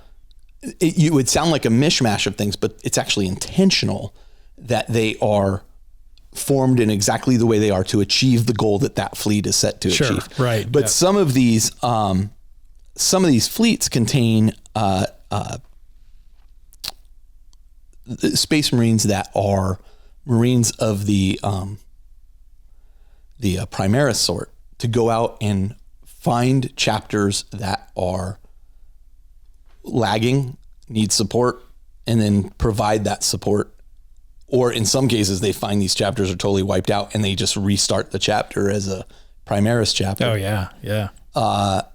And so I want to say they call them lantern bearers or something like that. But basically, these guys go out. These Marines are specifically tasked. And they talk a lot, too, about the reaction to the Primaris Marines. Like, for the most part, since these Marines are based upon the gene seed of the Sire, in fact, they're even closer to it than the old school Marines. Yeah, right. Right. That there's like this immediate bond in most cases. I mean, there's some where I think there's some resistance to it. I guess where the Dark Angels would have a little resistance to anybody with those secrets. But for the most part, I mean, they're happy to have that support. Yeah. And the reinforcement and just, and recognize what's going on. The Adeptus Custodes are also part of some of this stuff. So they're all going out and accomplishing their own things. Something happens to the Fourth Fleet. It gets, you know how they had the 2 chapters of Space Marines or 2 legions of Space Marines that they basically say, redacted. That's what happens to the Fourth Fleet. Something happens to the Fourth Fleet that is not covered. It's all redacted now. Interesting. Yeah. It's interesting too, as they're writing this, and this is what I noticed with this particular piece, because now they're moving the story forward. Okay. The Imperium's on its back heels, but now it's starting to push out. They're taking the fight to chaos. And again, this is also where I feel like, there's too much hope here. Yeah. Right, in the way it's written. But I'll get to that because there's actually a point where I think they kind of correct course and fix that. But anyway, they're going out and accomplishing their various goals and beginning to push chaos back and reinforce and leaving behind the correct amount of force to hold planets that they then resecure. And it seems like it's pretty successful. It's interesting that as 10th edition released, they released that video of Gilliman talking about, the fleet's going out and doing this. But then by the time you get to the end of his speech, you realize he's like saying, it's not the propaganda piece you think it is. It's not working. It's like, we've done all this and it's not enough. It's not enough. It's not working. We're going to lose. So I was glad to see that piece, because up till that point, it felt like, you're moving really forward here. Yeah, right. Without any, like, how... We're awesome. Yeah, everything's awesome, right? So I found... When I first read about the Indomitus Crusade, I was like, okay, but as I read deeper into it, and I'd encourage people to go look up some of this information or read it in your various 40K rule books. But more than that, I mean, there's like a plethora of this stuff that's covered in the Black Library books. Yeah. But as I read more about it, I became much more interested in what it was. Originally, I just thought it was kind of just this one fleet of ships going around. And one of these fleets of ships could decimate anything it was just so massive. Yeah. When they were forming it, they say something to the effect of like, not, only prior when Horus had attacked Terra, had you seen so many ships in the system. Like it's just like you could look up in the night sky and just see all the ships. Blocking out the stars. So the other interesting tidbit there was him dragging out the Navigator House leader, basically making an example of him. I thought that was kind of cool, but I actually think they do a pretty good job of explaining the scope of the crusade, quote unquote, because it's really many, many different moving factors. And the fact that he had to create a whole layer of administration of the best of the administrators to just handle this.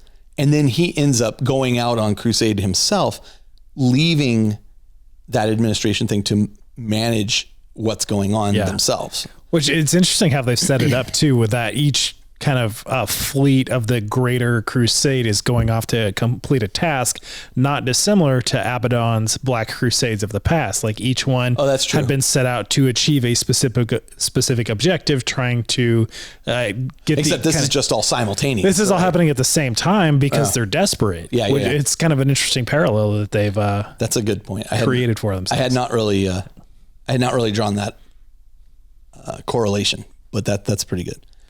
So also towards the end of this, we get another Demon Primarch returns. The world leaders come out with a codex, and we get Angron, who is nigh unstoppable. I mean, he's just full of hugs and love. They've written him to the point where like anytime he dies, he comes back in whatever it is, like 88 days, 88 hours, or 8 days, 88 hours.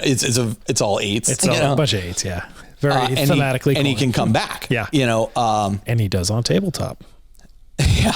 And again, like it's cool, but I actually don't think him coming back I think it's less impactful even than Magnus and Mortarion coming back, because there are prior write-ups of him coming back. Correct. Right. Yeah. And this is all leading to the big reveal. So it's fine that he's coming back because he was at I said Armageddon. Yeah. I think He'd 1 shown and up 3. before. Yeah. He's shown up before, and it's been written about. He's never necessarily been on the table. Right. It's a great model. Yeah. Yeah. This is a great model. So he comes back, and I'm thinking, okay, cool. You know, they've got, boy, I can't wait to see what they do with Slaanesh. I do like the Forge-World Slaanesh model they came out with. Yeah. Super sick. But now what comes out around that, shortly after that, is the Arcs of Omen series. Mm-hmm. And this is a campaign that Games Workshop is running. And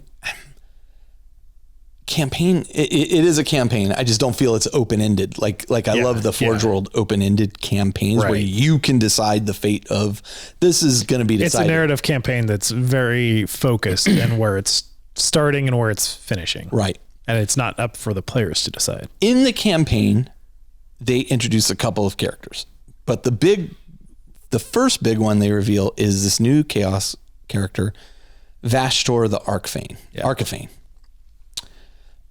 So what's the big deal about this guy? Well, he's kind of along the lines of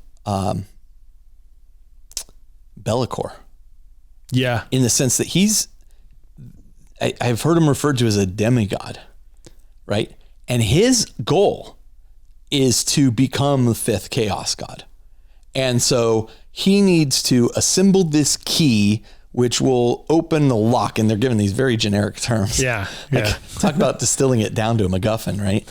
He's got to assemble all these pieces of a key to open this lock, which opens this weapon. Gotta get the artifacts. Yes.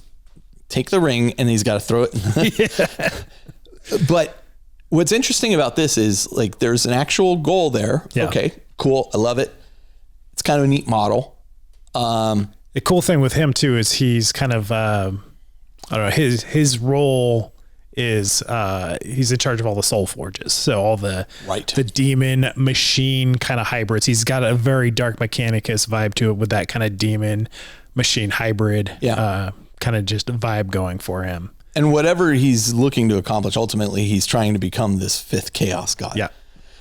So as the Arcs of Omen continues, starts with Abaddon, moves on to these various books, in the 3 books, and it comes to the third one, the Lion. Yep.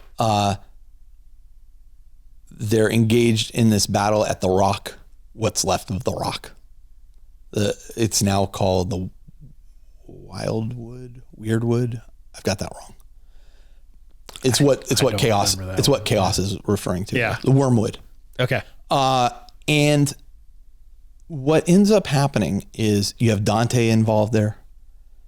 Angron shows up. He's kicking everybody's butt. He's about to kill Dante. Dante's like critically injured. He's about to kill him. When out of the shadows, literally, comes the Lion. Which they explain that mechanic in and he stops Angron's sword from descending, gets into a massive battle with Angron, ends up beating Angron. He has the Emperor's shield, which basically makes him nigh invulnerable in some cases. And so he ends up dueling and beating Angron, dispersing him for a time. Couple of days.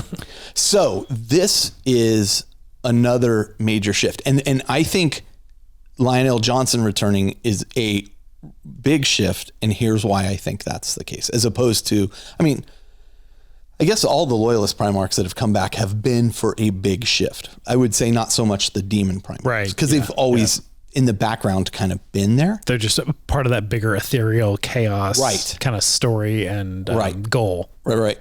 But the reason I think the Lion returning is a big thing is because, a couple things have occurred. One, he has gone through and gathered up some of the fallen and made them, and the ones that have not gone completely to chaos, the ones that are more like renegade Marines, gathered them about him, forgiven them, and now calls them the Risen, and they're basically following him around. And they've pledged to him. Okay, cool. So this changes the Dark Angels history a bit, like it's or trajectory. It's a perspective for sure. Yeah. Because the historic 40K Dark Angels are obsessed with hunting the fallen. Yes. So it's going to be interesting to see what competition happens there, but they see him upon this return. Right. Right. They see him and they immediately fall in line with him while they're there. In fact, they send like what are they called? The Deathwing. Yeah. Out to help support him and all this stuff. So it's kind of cool. It's a pretty cool scene. And actually somebody gets defeated, although really they just get kind of banished. Like this is the thing, you can kill the demon Primarchs over and over. They'll keep coming back. They'll just keep coming back. But at least you have a definitive, the perfect bad guys. But you do have kind of a definitive victory there. Yeah. For a time. But here's the other reason. Okay. So the other thing I would say is he has this ability to kind of teleport around the galaxy. Yeah. Which I'm not quite sure where that's coming from. The Watchers in the Dark have shown him the way. I don't think even the Lion understands exactly. He doesn't. So, and they're making it vague on purpose. Yeah. Right.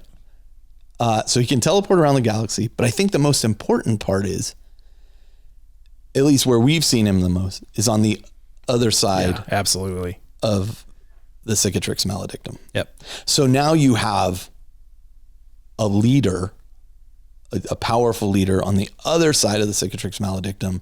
I'm more curious to hear about his stories than I am to hear about Gilliman's stories. And that for me, reading The Lion, was it Something of the Forest? Something of the Forest. I don't remember what it is. It was the first book where he came back. That was really interesting, and seeing what they had revealed about the other side and him kind of building almost this tiny empire in comparison to the Imperium, because it's really one or two planets. What's interesting was I didn't think the depiction of the stuff on the other side there in that book was as good as like the depiction in the Spears of the Emperor. Yeah, no, I agree.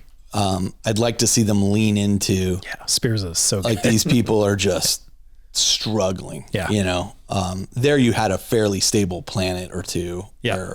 Minus some renegades coming in and doing their thing. Yeah. But I think that offers them the ability to now look through his eyes at a wider scope of what's going on the other side. Yeah. And I'm curious to see what communication ends up happening between him and Gilliman. Gilliman, that'll be a really interesting. Because right now, nothing's happened. Right.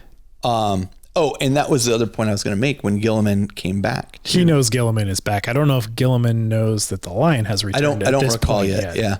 But the interesting thing there, too, is when Gilliman was organizing the crusade, he also had to work with the ecclesiarchy, to whom, are really the antithesis of what his father wanted. Completely heretical from a 30K perspective, which is really when the height of the Primarchs is. Right. They're literally... The Emperor was not a god. Yeah, defiance of the imperial truth. And now he is. Yeah. It's a very different world. We also didn't mention that Gilliman, when he gets back to Terra at that point, goes in to speak to his father, quote unquote to his father. He goes into the Golden Throne area, is in there for some amount of time, and comes out and immediately is like, we're going to do this crusade. Yeah. So there's a lot of discussion about, and this was a very interesting point too.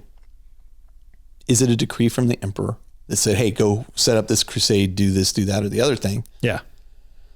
Or is Gilliman, and some people whisper that Gilliman is trying to supplant his father and recreate that glory and go off and do this, and he's doing it for the wrong reasons, which I don't think is the case. I don't know if his father spoke to him. I kind of feel like he did. He probably.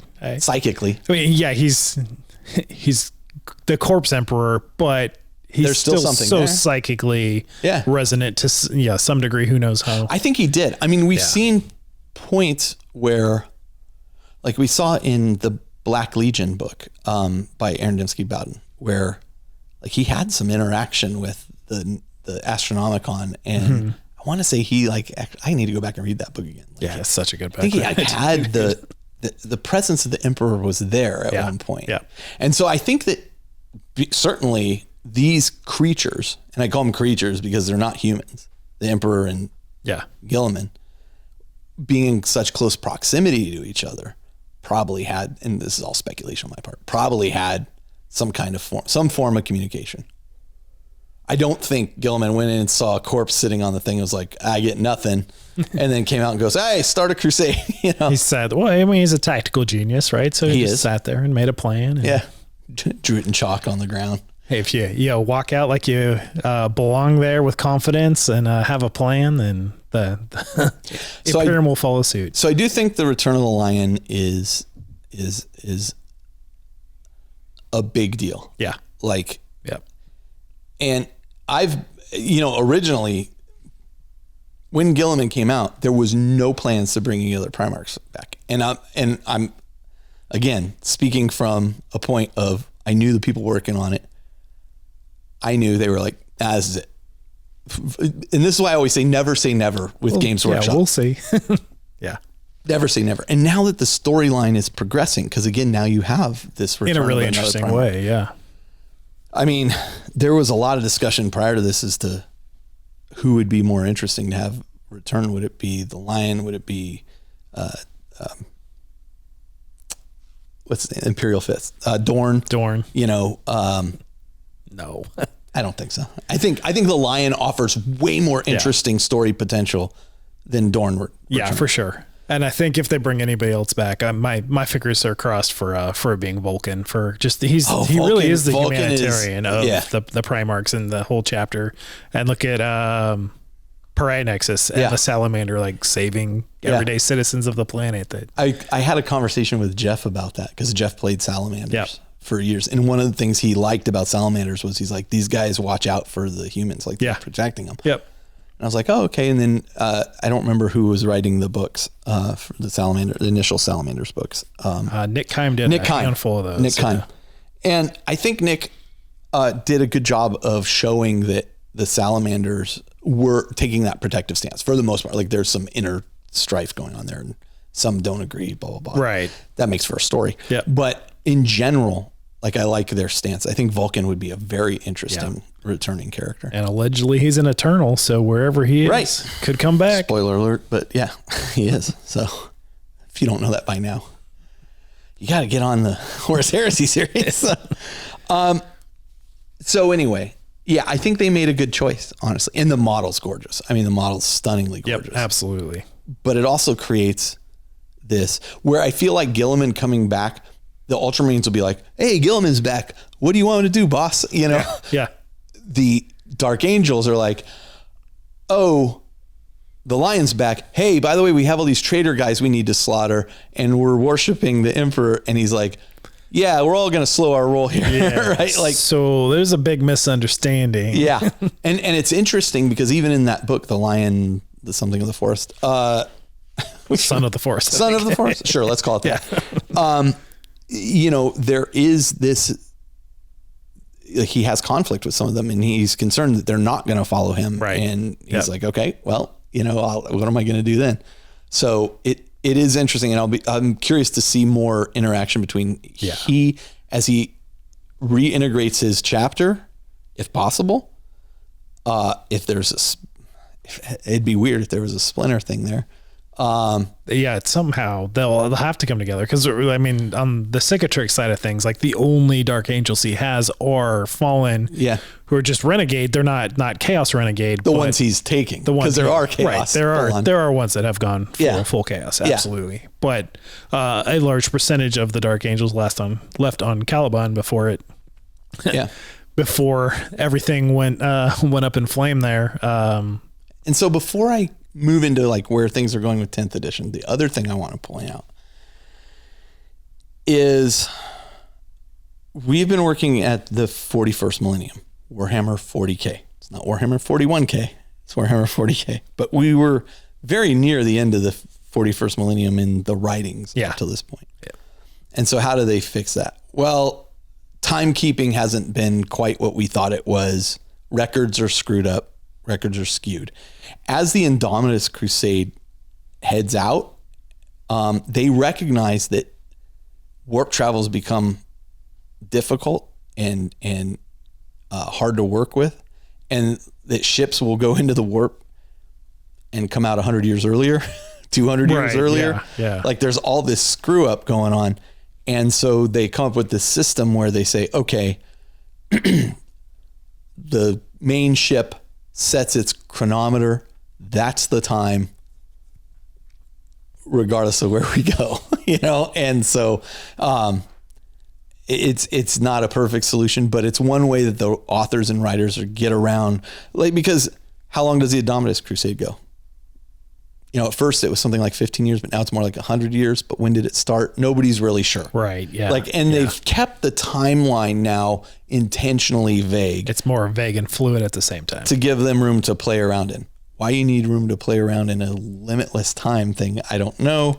Because they don't want to go to 41. They don't want to go to Warhammer 41K. So I think that's really the crux of it. Look, we've got a brand IP of 40K. Yeah. But also it just offers them more flexibility and can create some And interesting stories. Yeah. So, okay. So now we've reached 10th edition, Leviathan.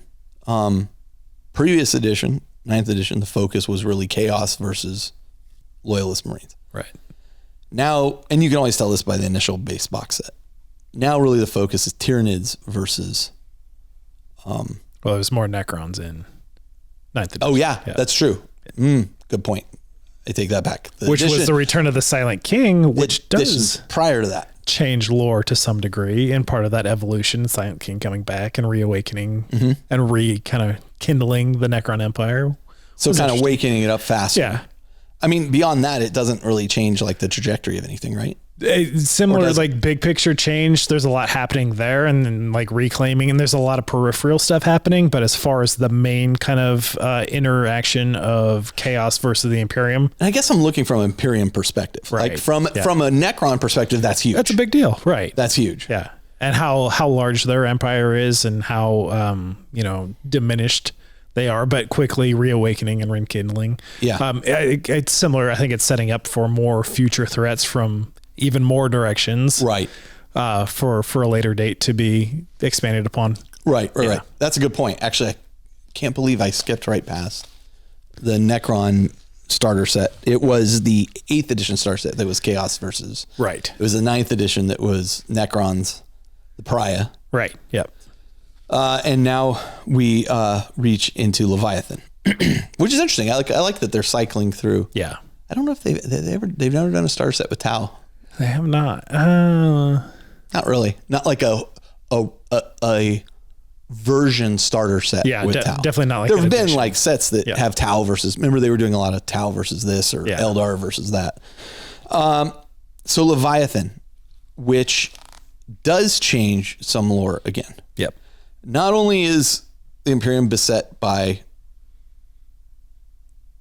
the Great Rift and all the chaos forces they're dealing with, and Necron's waking up. Which, side note. Now you have the Tyranid High Fleet of Leviathan, which was once thought defeated at Baal. The Blood Angels were involved in that combat. They ended up destroying the tendril. As the Tyranids attack, they always attack in these large tendrils into the galaxy. Yeah. One of the coolest pictures I've ever seen is a picture of the galaxy, but on its side. So you're seeing it along the plane. Oh yeah. And you see the Tyranid tendrils coming up from below. Cause you always think of like them coming from outward, but up and down are irrelevant. You got all three axes. all the ways. Yeah. So the 4th Tyrannic War begins. We've had 3 Tyrannic Wars up to this point. We thought Leviathan was destroyed at Baal, at least shattered into all these splinters. Yeah. Which was more, the tendril was destroyed. Nope, it wasn't destroyed. As it turns out, 3 other tendrils, the third one hidden by the first 2 that attack entirely different parts of the galaxy. Right, yeah. Hiding the fact that this massive third one attacks as well. Never a good time for a Tyranid attack. Probably the worst time for a Tyranid attack. Couldn't be worse now. Couldn't be worse. Yeah. the interesting thing here too, and I don't believe this as a model yet, but I'm curious to see if they ever do create a model for it, is they introduce a new kind of main character to the storyline, Lord Commander Solar Leontis. Leontis.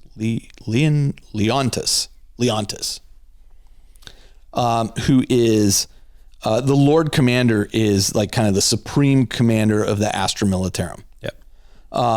And he is working on how do we deal with the Tyranid crisis. But he's a pretty capable, obviously he's a super capable leader to be put in charge of everything. Right, yeah. But I think it's cool that they've introduced like this whole new, like, oh, this is like, this dude's in charge of all the Imperial Guard. Okay, cool. Yeah. And so there's a mystery that's only been teased so far, which is that Imperial recon forces in the distant edges of the assaulting tendrils have begun reporting back this discovery of these mysterious moon-sized structures that are Tyranid in nature. The picture I saw of them were like these huge moons with like tendrils coming off of them, moving around out there. Just big they're spawning base. Who knows? Yeah. I mean, there's supposed to be this, well, hypothetically, there's this hive fleet mother or brood mother or whatever out there that's in communication with everything. Yeah. But I mean, what are these things?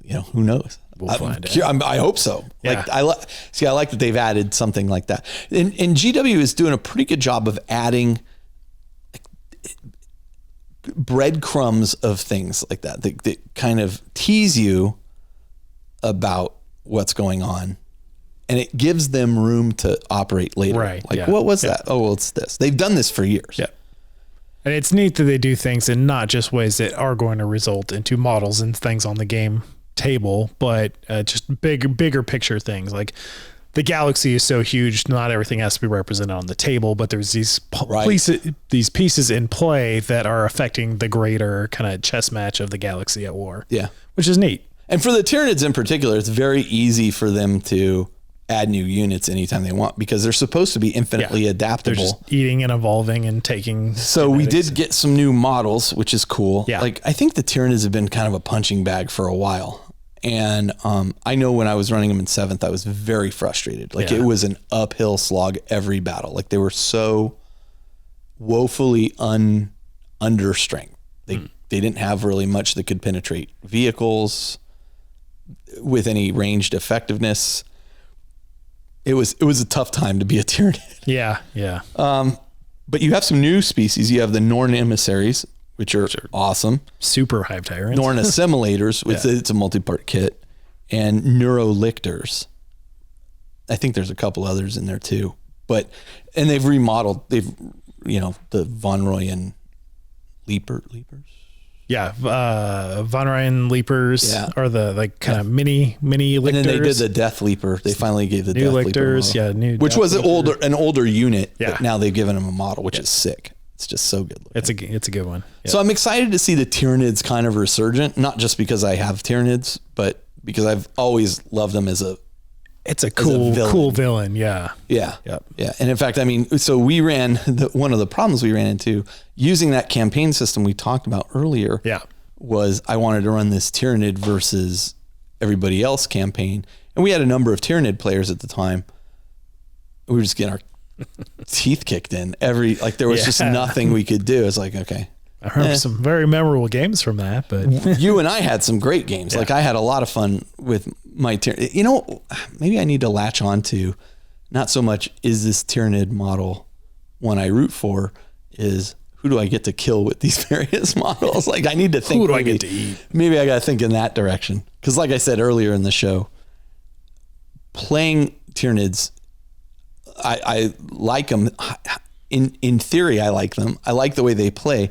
I think the thing is I never get to draw like a correlation to them. I never have like any particular feelings like, oh, I lost my Hive Tyrant. There goes Hive Tyrant XXYBG. I mean, it's... Yeah. Okay. You don't I'll just spawn another one. Personal connection to them. Right. Yeah. Right. Whereas, when I build like a Chaos models and stuff, like I feel a very personal connection to Armin, which is why he always teleports up to the battle barge and never gets killed. They're so, they're just so alien, for lack of a better term, that it's hard to identify with them, and their motivations and things like that, as far as we know, are just to feed. Like, that's it, right? So, yeah.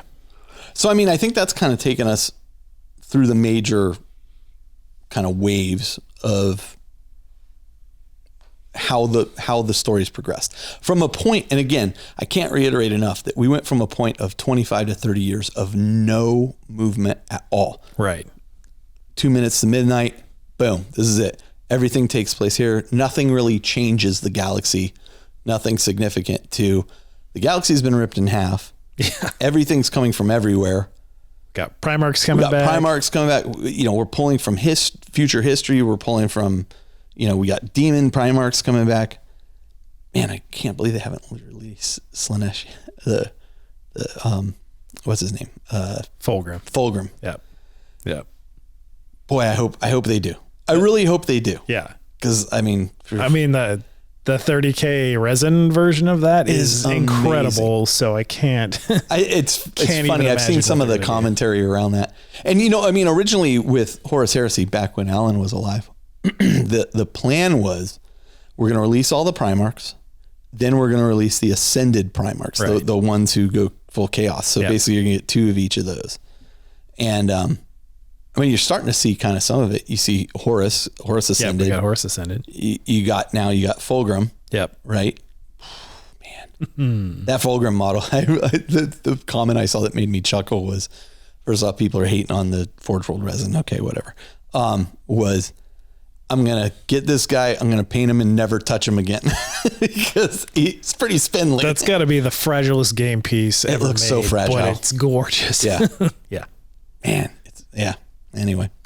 Anyway, yeah. So, I mean, you know, as I kind of was reading up on a lot of this and studying where things had gone and it's still evolving, you know, I think I appreciate more where they went. I'll go back to my point about, I don't think the writing clearly reflected the scope of the change, the horror behind the change. I think they need to lean more into the horror. Yeah. Alan, John French, I always have to say John French so people don't think, but Alan Bly, John French, those guys are huge fans of like Call of Cthulhu. They've written for our Arkham horror stuff, right? Yep. They've written, if you look at the RPG we played, you know, that scenario is very Call of Cthulhu-esque. Call of Cthulhu in space type of scenario. They embrace that piece. So when you saw their Forge World writings, and this is so hard to just describe the difference between reading on one of these Forge World books where it was very gritty and it felt like it had this veneer of realness to it. And then you read the Standard Games Workshop book and you're like, yeah, this is more comic booky, right? More. Right. Yeah. It's harder for me to believe some of this. It's all silly. Right. But when I would read the 40K stuff in the Imperial Armor books, like I would really get wrapped into it. Yeah. Like, oh man, this is horrible. I don't know what that difference is. I think they take the time to explore things in more depth and detail. Like you get more of a macro view, or maybe it is just grittier. They would do things like they did it with Vrax very well originally. Vrax was a bit of a slog, so that's probably not the best example. But they do this with Vrax where they'll go in, they'll talk about this particular unit or even this guy in this unit, and then they pull out. Yeah. And then they go back in over here and then they pull out. And I don't know how that was done so well. You get a good overview, but then you get these little macro kind of. For example, in Vrax, you know, they're talking about, and again, the 3-book set of Vrax is great, but it arguably goes on too long. And Warwick Kinraid was a World War I, World War II tank buff. And so you have a lot of World War I kind of fighting going on there. They had to fight with them to throw in like 40K stuff. But once the World Eaters show up, like I remember reading the Death Guard and the World Eaters all show up there and demons show up and blah, blah, blah. But I remember reading, you know, they're talking about, okay, you know, this company is here and they're fighting this, and this company, you know, fighting these remnants and blah, blah, blah. And this is what's going on in this line. And then they go down to this story of the Khorne berserkers show up, and they're describing it like the difference is like how I said the Siege of Rax, or excuse me, the Cadia Falls thing, when you got the ground eye person view. So they'd go down to like this, and this, berserker climbs up on this tank, rips the top off the tank, pulls the guy out, and like rips his head off, and you're like, oh, we're down in the trenches now. We're in okay. It. Yeah. It's just very interesting. And I don't know if it's just a writing style. I don't know if it's the way they told the story, but it really conveyed that. And I wish that we saw that as the Cicatrix Maledictum was coming to the forefront. Codexes and lore books, campaign or otherwise, kind of have to be the cliff notes for the big picture, where really you get a whole team of Black Library authors that can then just kind of go in and hyper focus and really specialize in telling a story with conflict and character development and all that. That's a good point. And really macro views, which like I love that they kind of create the bullet points and then let authors go in and then fill in like very specific details. But I think they have an idea of where the bigger overarching story is going, but because it is so big, like the galaxy is so big, there's so many things happening. There's so many factions involved that it's hard to tell all that detail. They destroyed a world in Warhammer Fantasy over the span of 5 massive books. Right. They ripped the galaxy in half with 320 page books in 40K. Right. And I just feel like it deserved more. Yeah. Yeah. If it had been given more weight, it would feel more heavy at that time. It has taken me till now to recognize the futility of the fight and what's going on, And it's hard because also from a game perspective, you want to put out new models, you want to put out new designs. You don't want to sell you're only going to sell so many Land Raiders, and then you're done selling Land Raiders. Which means you need to keep evolving and upgrading and creating new things. But you need to explain that in such a way that it's like, also Call or some other guy had all these STCs that they've discovered, or please be somebody other than Belisarius Call, right? So that you're spreading it out a little bit, right? Yeah. Or we unlocked these that we'd kept hidden for some reason, and so-and-so negotiates to get them released. And I don't know what the answer is, but that's why I'm not writing for Black Library, because writing is a lot harder than I realized. Yeah. And so, I think it's cool. I went from a staunch, do not move the story forward. It's a setting, not a story. It doesn't need to move forward, to, I'm okay with you moving the story forward, but I want you to explore how dark it is. And for a long time, I didn't get that sense that it was like, they ripped the galaxy in half, but they got this big crusade and they're fighting, they got Primaris Marines. I'm like, okay. The field of battle's smaller, I guess, but and then Aaron wrote Spears of the Emperor, and I saw the other side of the fence, and I was like, I want to know more about that. Yeah, absolutely. That's super grimdark. Yep. Like I thought it was grimdark before, and then it got super grimdark.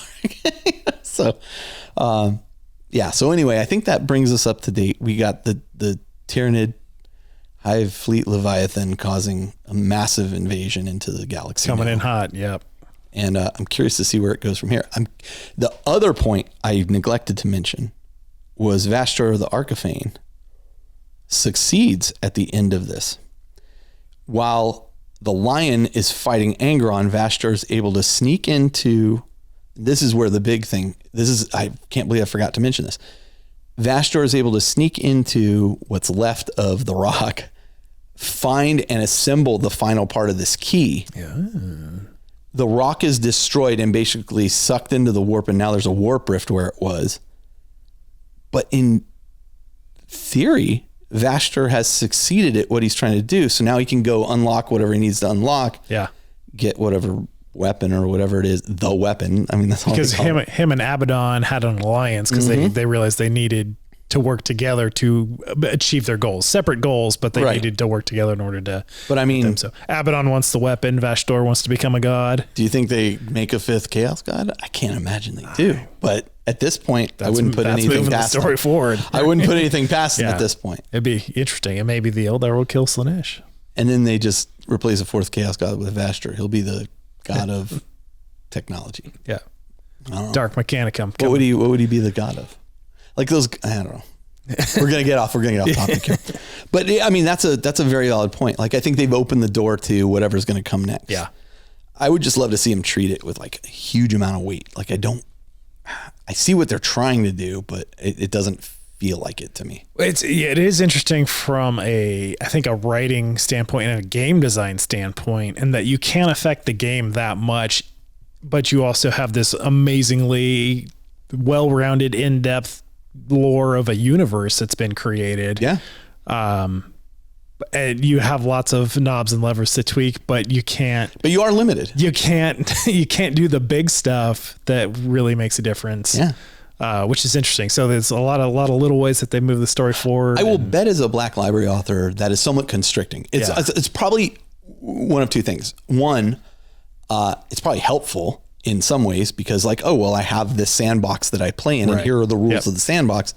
But two, you can't go out of those rules and create whatever you want, you know? So you can get very creative inside of that space. Like constraints can definitely lead to some interesting creativity and some great stories and conflicts and things like that. Spears of the Emperor is a perfect example of that. Love that book.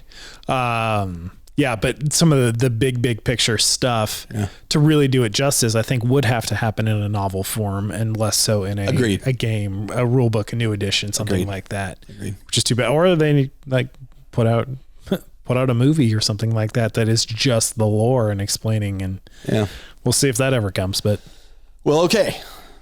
Well, that's that. Yeah. So let's do this. Let's take a break and we'll come back and we'll close out the show. Sounds great.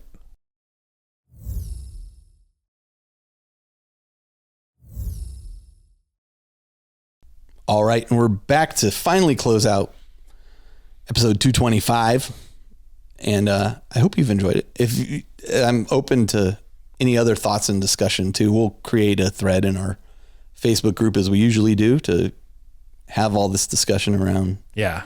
I'm sure we've missed a ton of stuff. Like again, there's no way we could cover all the depth and detail. But which I realized as I started writing these notes, I'm like, what am I doing to myself? You've created the impossible task unless we're spending 20 episodes just going into deep dive lore stories. Correct. But it would be cool to hear in that thread some of the specific details that people have really clicked with people, with them, and then everybody can kind of get a highlight that way of some of the more depth and detail on that. Would be cool to see in the thread. Yeah, it's good stuff. I have to say I'm on board. Like I'm now like, okay, let's see where this goes. Yeah. It needs to remain gritty. Yeah. Regardless. Oh yeah. So. Yeah. And I think it only will get more grimdark. It's never going to turn into Star Trek. Yeah. If it does, I'm out. Yeah. I'm out. That's it. All right. Final thoughts, final messages here. So, on a separate note, and I meant to talk about this during the Hobby Progress, I talked about that earlier. This Sunday, I fly up to Vancouver, British Columbia, to play with Play on Tabletop.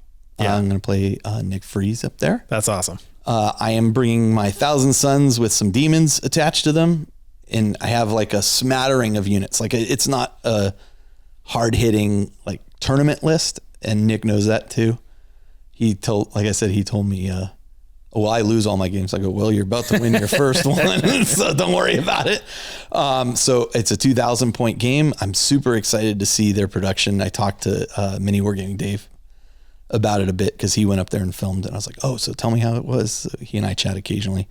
And he was like, yeah, it's pretty impressive. Like they've really got it down to a science. I'm like, I'm super excited to see how they do it. So I'll take lots of from the production side. I'll take lots of behind the scene pictures and video for you. Nice. I don't want to release that without their approval because I mean it's their shop. But I've been super looking forward to this, and Nick came and asked me to do it at Adepticon, and yeah, that's awesome. So here we are. So yeah, Sunday I fly up there. We're filming Monday and Tuesday, I think, or all day Monday, and then I fly home Tuesday. Nice. So, and then I talked to Nick the other day. We will have Nick come on our show, and we'll talk all about like the behind the scenes shenanigans and what went on and how, and we'll interview him at length about how they go about this, and I'll have some insight to ask the questions. I think you'll really enjoy it. I think it'll be a fun interview too. So we'll get Nick on and some of his guys to talk about all that and what they're doing up there, which is just amazing stuff. As we were talking about stuff to do for the video, which we were talking today about, we've got a really good idea that I don't think anybody else is really doing, and executable by us. Like it's executable. One of the things you'd brought up, maybe we should do some battle reports and blah, blah, blah. And I was like, man, there are people that are out there doing battle reports that are so good now. Like the time and energy and money we would need to invest to be at that level, I think is just ridiculous. And these guys are doing it. Their stuff is off the hook good. I feel honored that they asked me to come out there and play in it. And, I think it's going to be a blast. Nice guy, fun opponent, good looking army. It'll be great. You're going to have a great time. Yeah, that's for sure. For sure. Hopefully we can do a lot of cuts so I can go look up my rules. So I'm hoping to get a practice game in by Saturday before I go up there. So, cause I fly out Sunday morning. Let's see. Leave us reviews on iTunes, on whatever you leave us reviews on, whatever your podcast app of choice is. Yep. We'd love it. If you have any suggestions, we're open to that. You can reach me at carl@theindependentcharacters.com. You can reach Josh at josh@theindependentcharacters.com. That's right. You can join our Facebook group. If you want your friends to join the Facebook group, please ask them to join and fill out the questionnaire. If you invite them through Facebook, they don't get the questionnaire. We automatically decline those. Yeah. Because that helps us avoid lots of spam. And let me tell you, a lot of spammers trying to get in there every day. Every day. Yep. And we have a Patreon. Patreon's going well. In fact, we're going to drop this episode a little bit early for Patreon members like we did the last episode. And we're just about to release our second episode of the Dark Heresy role-playing game we're playing. And I've got an interview coming up for our Faces of 40K series that's going on there too. So lots of good stuff. Yeah, I've alluded to a few times, so we definitely have enough content for the outtakes. Oh, you can start putting that together. That'll happen. Cool. That'll destroy our reputation. Why don't we just cancel ourselves right now? You canceled yourself. My dog's sleeping in here. Everybody's happy. Yeah. We got a YouTube channel, so check us out on YouTube. We'll definitely have more content that is going to be more video. And we keep saying that, but it's because we're making plans to execute it correctly. We've got a lot of things we're working on, and we're getting closer and closer to pulling the trigger on those. Certain episodes obviously lend themselves more towards the video format than this next thing that we're talking about is definitely going to, we'll release it in audio. You'll hear descriptions of things, but seeing it in video will make a huge difference. I think it'll be the true experience for it. I'm looking forward to it. I think it's gonna be super fun. And the other thing I'll say, just because a couple people have found us on YouTube specifically, is if you're not a member of our Facebook community, it's a great community there. I know you mentioned it already, but things like our elite choices are being pulled from that group. So if you want to see more from people, you have to be a part of that Facebook community. Somebody was asking if we could link things to the people because they wanted to look up more of elite choices that have been chosen. And that's only accessible if you're in the Facebook community because it is a private group there. So if you want to see more, join the group and you'll see a plethora of people putting out awesome. The questions to answer are super easy if you've ever listened to an episode of the show. They don't even have to be right. They don't even have to be right. You just have to take a stab at them. Just prove that you're a human. Yeah. Pretty much. Yeah. There's been a couple that have tried to slip by. I'm like, there is no way this is even an answer remotely in the category of what I just asked you. So anyway, this has been fun. Yeah. I did a lot of talking. I'm sorry. Yeah, no, it's good. Hey, I told you I would steer this one. With Papa Tuttle. There you go. Thank you again for joining us for episode 225. Looking forward to 226. I think we've got a great idea for what we're going to be doing there. We have a list of episodes we want to do throughout the year, but I think I've changed gears for this next idea. And I think it's going to be a lot of fun. So stick with us. And until next time, this is Carl. This is Josh. And we're coming to you from the Astronomicon, where the more things change, the more they stay the same. And where the doomsday clock moves ever forwards. Oh, I like that one. All right.